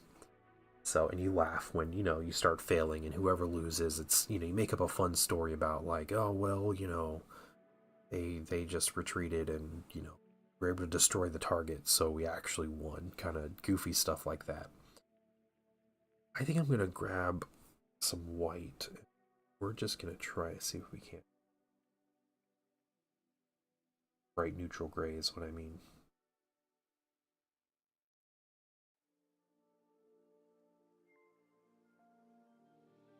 I like a good competitive game. Nothing wrong with you know, playing competitive. Nothing at all wrong with going to a tournament and wanting to win, or enjoying that scene. Smaller brush. Yeah, it's just that's, you know, that's more the attitude. And you can always, you know, if you have a friend group that you play with, you know, or like your local store, like you make the hobby, you make the game what you want. Those are just like my kind of experiences and what I've observed about the games as a whole. You're gonna find a lot more players local, dude, no matter where you are, playing 40k than playing 30k. 40k is absolutely the elephant in the room. But yeah, if you just want to chill and paint cool minis, man, Heresy's pretty cheap to get into initially compared to 40k too. Age of Darkness box, it's a big chunk. It's $300 retail. You can buy it cheaper. You can get 20% off most places. But you got a 2,000 point army right there. Normal game is played to 3,000 points, but 1,000 points is solid. All right, Blue, you have a good one, man. I will see you on your stream tomorrow, dude. First of all, let me take just a moment to thank you for allowing me back into your home. Cosmic Hearth, welcome in. How are you doing, Cosmic Hearth? Thank you for the follow.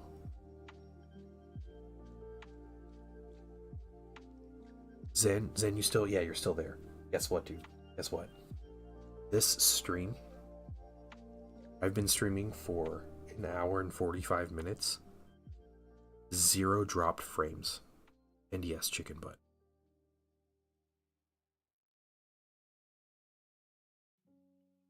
Yeah, yeah. New ISP. I switched providers. Yeah. Did you hear my story about the Russian dude that came in? Yeah. We just this afternoon, I was making dinner and was caramelizing some onions. And you know, if anybody who knows anything about caramelizing onions, it takes a long time. So I'm chilling on my phone, and everything is taking forever to load. I'm like, you know, I'm sick of this. I'm sick of it. So I just looked up, you know, a particular ISP. I was like, yep, it is cheaper. Cheaper, you know, first year, you know, they always do the first year thing, whatever. I'll switch next year if I have to. But it's cheaper for us to do 500 megabits down than the 100 megabits down we were doing at our old ISP. So this is a money saving and a faster internet. And I think our old internet just not only was it not fast, I think the service is just really bad. So yeah. So I signed up and we had to call them because they're like, hey, I gotta complete it. And we're like, well, we got a few minutes, let's call them. You know, half an hour later on the phone, they decided they had to send someone out to replace our line. And so they sent them out, and they're like, yeah, they'll be there. Okay, pick, you know, either 6 or 7. And we're like, well, we'll do 6, definitely, get it done with. So 7:45, this dude shows up. And I'm like, oh crap, I have to stream. And I get the phone call, and they're like, yeah, you know, Vitali will be here. And, you know, in 15 minutes, the appointment will take between 1 and 3 hours. I was like, are you kidding me? There's no way they're making this dude work for 3 hours on a Sunday night, like, installing internet. What? Dude shows up. Yeah, it was tonight, yeah. He showed up at 7:45. I kid you not. Showed up, he was moving. He was out of here in half an hour. 8:15, I had new internet. So, yeah. I know, yeah. I was chatting with him for a minute. He's a very nice guy. We were talking about a little earlier. Immigrated from Russia 2 years ago. So, but yeah, he convinced me to take their router. He's like, hey, you get free his broken Russian. He's like, I get you a new router. I was like, no, we got our own. He's like, no. He grabbed my router. He's like, this old. I get you a new one. It's free, completely free. He's like, not router, modem. Modem is what he was. It was the modem. He's like, router, you pay. It's like other things, you pay. Modem, free. He's like, I get you good modem. He's like, it's the modem I use. I'm like, okay. This is the modem. He's communicating with his KGB operatives. I don't know, but again, very nice guy. Yeah, you will take. Yeah, I know. Yeah, dude, he used like his like, I don't know. The dude had like old man Russia energy and just like channeled it.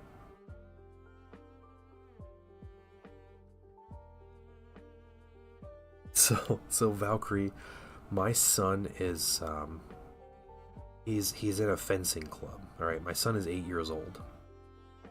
He decided he wanted to try fencing, so he found a fencing club that's near us. And the lady that runs the club is Russian.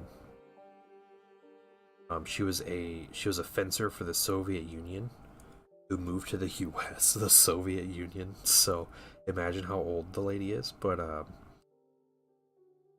who moved to the U.S. and opened a fencing school.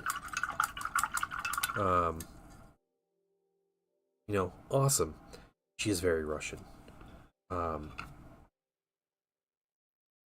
She is an incredible teacher. Yeah, Svetlana Slashers, yeah. So she when my son started, they opened like a new class, and there were like 20, 21, 22 kids in that class. She asked his name, he said his name, she remembered his name from then on. She has not had to ask him his name once, and she will pick him out of a crowd. Like, all those kids on, like, week 2, she just looks at him. She's like, hey, and she'll, like, say his name and, like, get his attention and everything. Amazing. Incredibly intelligent woman. She does not take crap from anybody, and it's hilarious. She goes like full babushka on people, and like gets the voice too. It's funny. Like, there were parents that dropped their kids off. Like, they're like 7-year-old kids.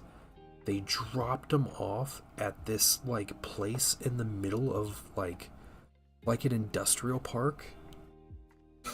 And these are literally the only 2 Russians I've ever interacted with.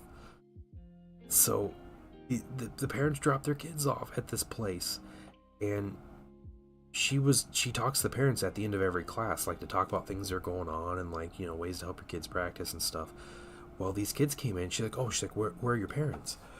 And they're like, oh, they just left. They dropped off. She's like, they what? Like, they didn't just. She's like, there's no way they just dropped you off. And they're like, yes, they did. She's like, they need to come back here. She's like, they're allowed to drop you off. It's like, how old are you? They can't do that. And her husband's an American dude, and he also like runs the school. He's like a fencer. He runs the school with her. She was getting furious. She's like, there's no way. She's like, call these parents, bring them back here. They're not allowed to leave. They can't leave their kids here, not when they're this age, and all this stuff. And her husband's like, just let it go. He's like, let it go. It's a battle you're not gonna win. She's like, oh no. She's like, I will win. she got him back. They had to come back.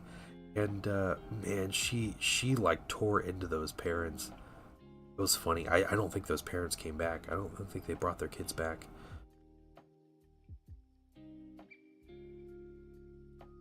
She thins the herd every year, I think, is what happens. There's like 8 or 9 kids that stuck around after the first couple months. Oh yeah, no, she's completely in the right. Yeah. My wife thinks she's like the greatest lady. It's funny. We went, my son's birthday was the same day as one of his classes. And my wife decided to come, because normally I take my son to fencing. And no, it's not daycare. Yeah, I think that was actually one of the things she said. But so I normally take him and I hang out during his class and everything. My wife came to this class, and so it was his birthday, and they do like this big birthday tradition where everybody grabs like a saber, and it's a foam one. They have like lightsabers, and they line up, and the kid puts on their helmet and their mask, and they walk through, and we all like bonk them on the head with the foam sabers. It's pretty adorable, and like take pictures and stuff. But for that to work, we have all the parents. They have all the parents come out too. And so she's like, she comes over to all the parents. She's like, parents, like, get off your phones and come out here. She's like, yeah, we have a birthday tradition we're doing. Like, get off your phones.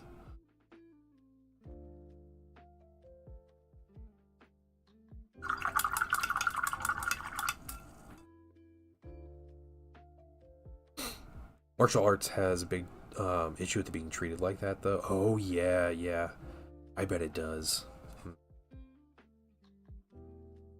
We my son and I went. We saw someone getting their black belt. It was Taekwondo. I'm not too sure. Yeah, she's great.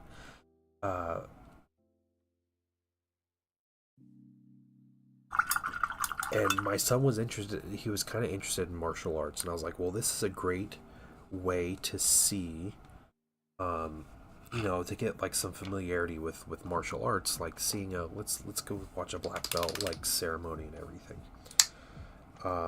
We went to this ceremony. It was a little tiny dojo, and I didn't realize, and I don't know if the other parents there realized this.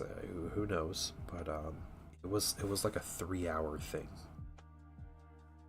Like, there were like 10 or 12 people getting black belts. Everybody did demonstrations, but then like they had the kids, not like kids and adults, but they wrote like like essays and everything on like what they've learned in martial arts and what it's done for them, and like they were almost like graded on it, and like it was really crazy. I've never been into martial arts or anything, so like it completely alien to me. It kept going on. We were there for an hour and a half, standing, because it was like standing room only in this little dojo, and I was holding my son because he couldn't see anything. He was like 6 at this point. You know, it's not like holding a baby or whatever. I was so miserable. I was like, so we ended up leaving, and we didn't like finish the ceremony. I felt kind of bad, but also like it's like 3 hours. Like tell me to come like at the latter half, because I never saw the kid get his black belt. You know, like my son did not ask to do martial arts ever since that. So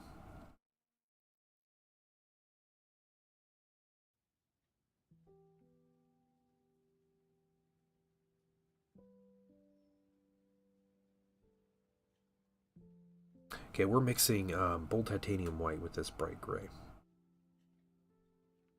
Gonna start adding our highlights in. Going for a nice smooth white.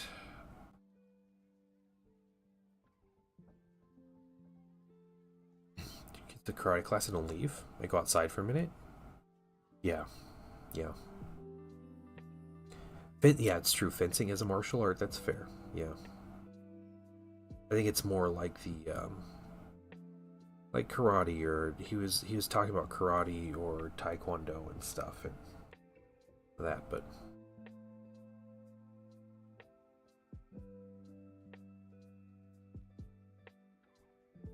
yeah, I ended up doing a lot of stuff with my son during his fencing classes, because he's still learning like the very basics. So, you know, there's like rules on like attacks and like when you can score points when you touch somebody. And so it's like this whole big concept to grasp, and like for an 8-year-old to like understand this, it's pretty crazy. So like stuff that we practice at home.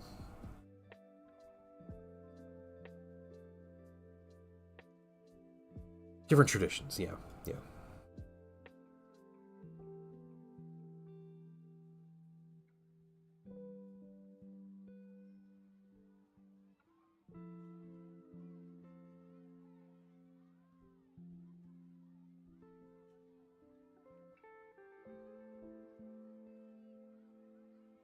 Yeah, HEMA's cool.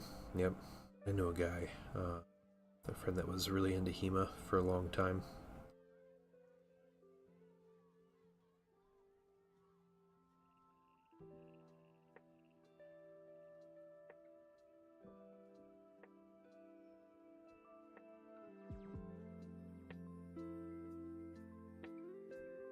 Let's finish this white tonight. We'll do that, and then we'll call it for the evening. I'm enjoying this. Good conversation, and this dreadnought has been a blast to paint already. You know, 2 hours of progress. This isn't bad at all. 2 hours. Like halfway down. I might just finish this tomorrow on my own time or something.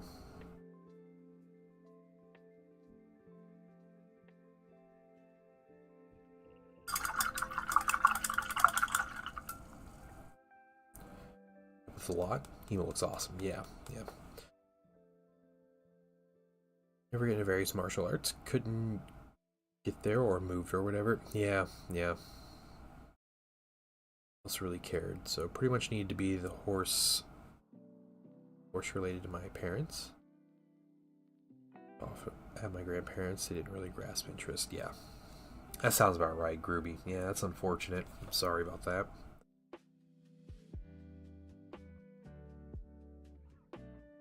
I love my parents. My parents are amazing people. My parents are also baby boomers, and I think baby boomers don't understand like what a hobby is. They really, I think, in general, like my parents really have trouble grasping like just doing something for fun. That's not watching TV, and that doesn't involve like making profit from it. It's such a difficult concept for them. And you know, like I've been in this hobby for 20 plus years. You know, going like 25 years. Like I was a kid. Like this was like my 12th birthday when I got my first minis. You know, my parents got me stuff, and it's cool new Lord of the Rings stuff when Fellowship of the Ring just came out. It was like the coolest movie ever, and but you know, I stuck with it. And I was an adult, I still did this. My parents knew I still had like this hobby, and I still painted minis and stuff. And never once did my parents ever like ask me anything about anything. So, like, I would like travel out of state for tournaments for different things, and my parents would be like, "Oh, that's cool," and like that's it. Like, like nothing. They did not care one bit until I started doing this as a job. Once it was like my full-time job, then, you know, like all my conversations with my parents are asking me how, you know, how's work going, how's the business going, and, you know, all this stuff. And like now it's like a thing to talk about. Stuff humanity, people still find time to make things and learn to do interest. Yeah, I think in general, I think you know, like generations are different, right? And we can kind of divide our generations.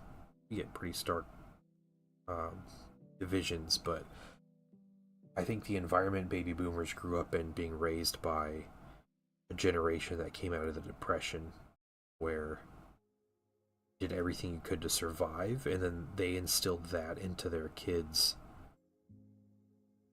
And I think, you know, that generation growing up in the literal golden age of the US, you know, US history, like, I don't think they ever left that mindset of like,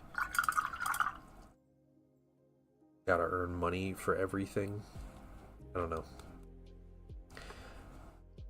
It's not being important until dollar signs attached to it. Yeah, yeah. Alright, let's do one more coat of white here. We're gonna go through with our pure gold titanium white, and we're just gonna hit some of these.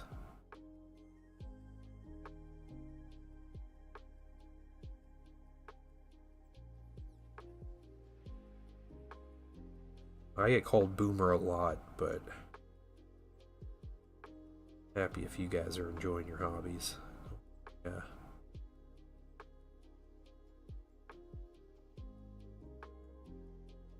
Ironically enough, my nephew, when he graduated, they had one of those like little like advice, like, you know, things like questions to answer about the graduate, and like, you know, write some advice for him. And my advice was, don't turn your hobby into a job. Even though I did and I love it, but like, I think a lot of people feel like if they're, you know, they get that mindset that if they're not earning money doing their hobby, it's a waste of time. Like, a hobby is supposed to be a waste of time. It's a hobby. Like, that's what hobbies are, right? You shouldn't have to monetize every second of your day. Do as I say, not as I do. I know, it's like my ultimate moment there. My nephew has literally said about me, and this is like the greatest compliment I think I've ever gotten from someone. He said, I live the coolest life, I think is what he said. He said, I have the coolest life. Like, you know what? He didn't say it to me. He said it to his parents, who then told me because they thought it was great. So, you know, they just betrayed his confidence. But, yeah. It is cool.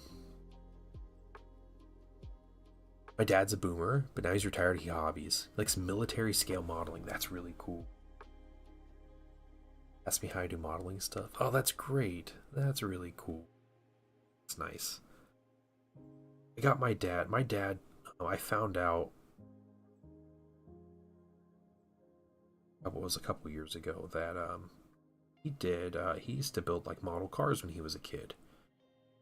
That's awesome. And, you know, he was a mechanic his whole life, an automotive mechanic, and retired. And you know, his hobbies are basically like building stuff for his house now, like always doing that. But for his birthday one year, we all kind of came together and we got him a scale model, like a car. And we got him like a kit to like assemble it, and the car was actually like his baby like muscle car when he was a teenager. It was a 1970 Arrow. That's what it was. No, it was a 70 Chevelle. That's what it was. A 70 Chevelle. He used to like drag race in that thing when he was a kid and everything. He was a teenager, and like rebuild it all the time. So all kinds of crazy stuff like that. But you know, a model kit. I don't think he's ever touched it. I don't think his eyes are good enough for him to like mess with that kind of stuff. But I don't know.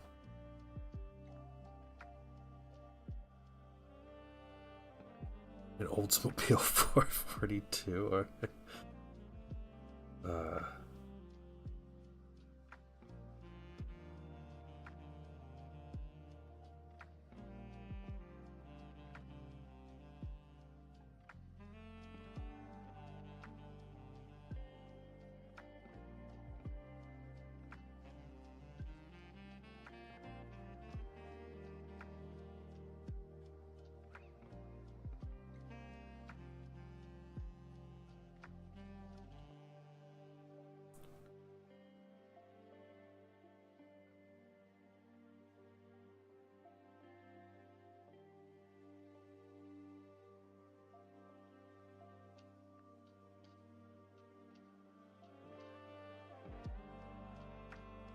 All right. I think we are done with the white on this mini. Probably the reason I stopped being the hobby, I burnt out doing commissions. Yeah, there you go. Yeah, it's crazy. That's crazy burnout, dude. No, not gonna. It's nowhere close to finished. We did base coats, we did a wash, and I got the first color highlighted. I have reds, blacks, silvers, and golds to highlight, and then some little things, and then weathering. And I think I accidentally painted. I accidentally painted and glued a 60 mil base topper and everything. Like, got it all ready and realized it was the wrong size base. Yeah. So I have a base ready for him. I think I need to dig it out. Blues. Am I putting blues on this, dude? I might put some blues on him somewhere.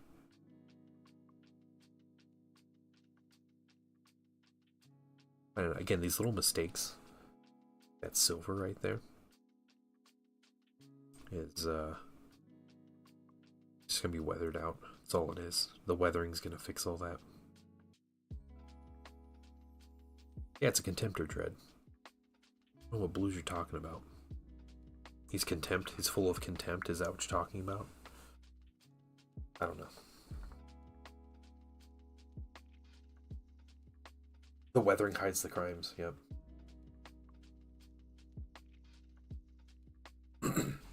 Oh yeah, Zen, you're talking about my my Osiren Dreadnought, right? My Contemptor Osiren. Yeah, the Contemptor Osiren has, which this STL I have comes with shoulders with the prints on it.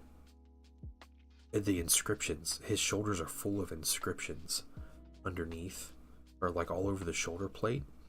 Yeah, and I did like a blue glow effect on the shoulders on that one. This is just a basic like Contemptor Dreadnought with some cool like additions on it, because Thousand Suns aren't gonna just send out, you know, the stock armor of the Dreadnought. They're gonna make it all flashy and stuff, so he's gotta have like his Psychic Hood thing. So yeah, that's what this guy is. I know what you're talking about now. Yeah. His eyes are gonna be green. I do green on my Thousand Suns eyes.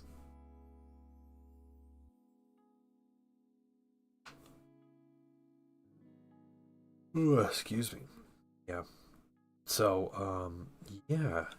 I think we're gonna call Mr. Dread there. Looking good. Let's see.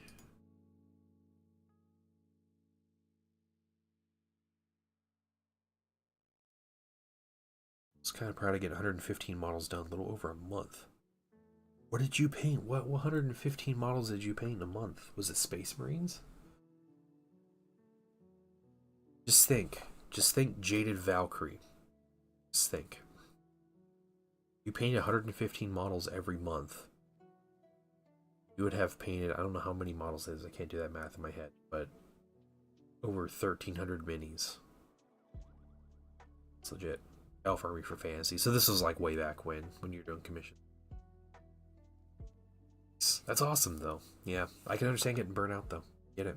I get it. 20 or 30 in a month is insane also, Frankie Fingers. Don't be upset about that. The raid. I want to raid Lion Creative. Guy's too cool not to raid. He's painting a crazy figure. Wow, that's incredible. Right. Yeah, we're gonna raid the Lion Creative, guys. I painted I record how many I paint because I do commission painting. 682 First of all, let me minis take just a last moment year. to thank you for allowing me back into your home. Yeah, thanks for the follow, Jaded Valkyrie. You can always jump in the Discord if you want to chat with people, show off your minis. Getting back into it, you know, you want to show us pictures and stuff. Is always welcome.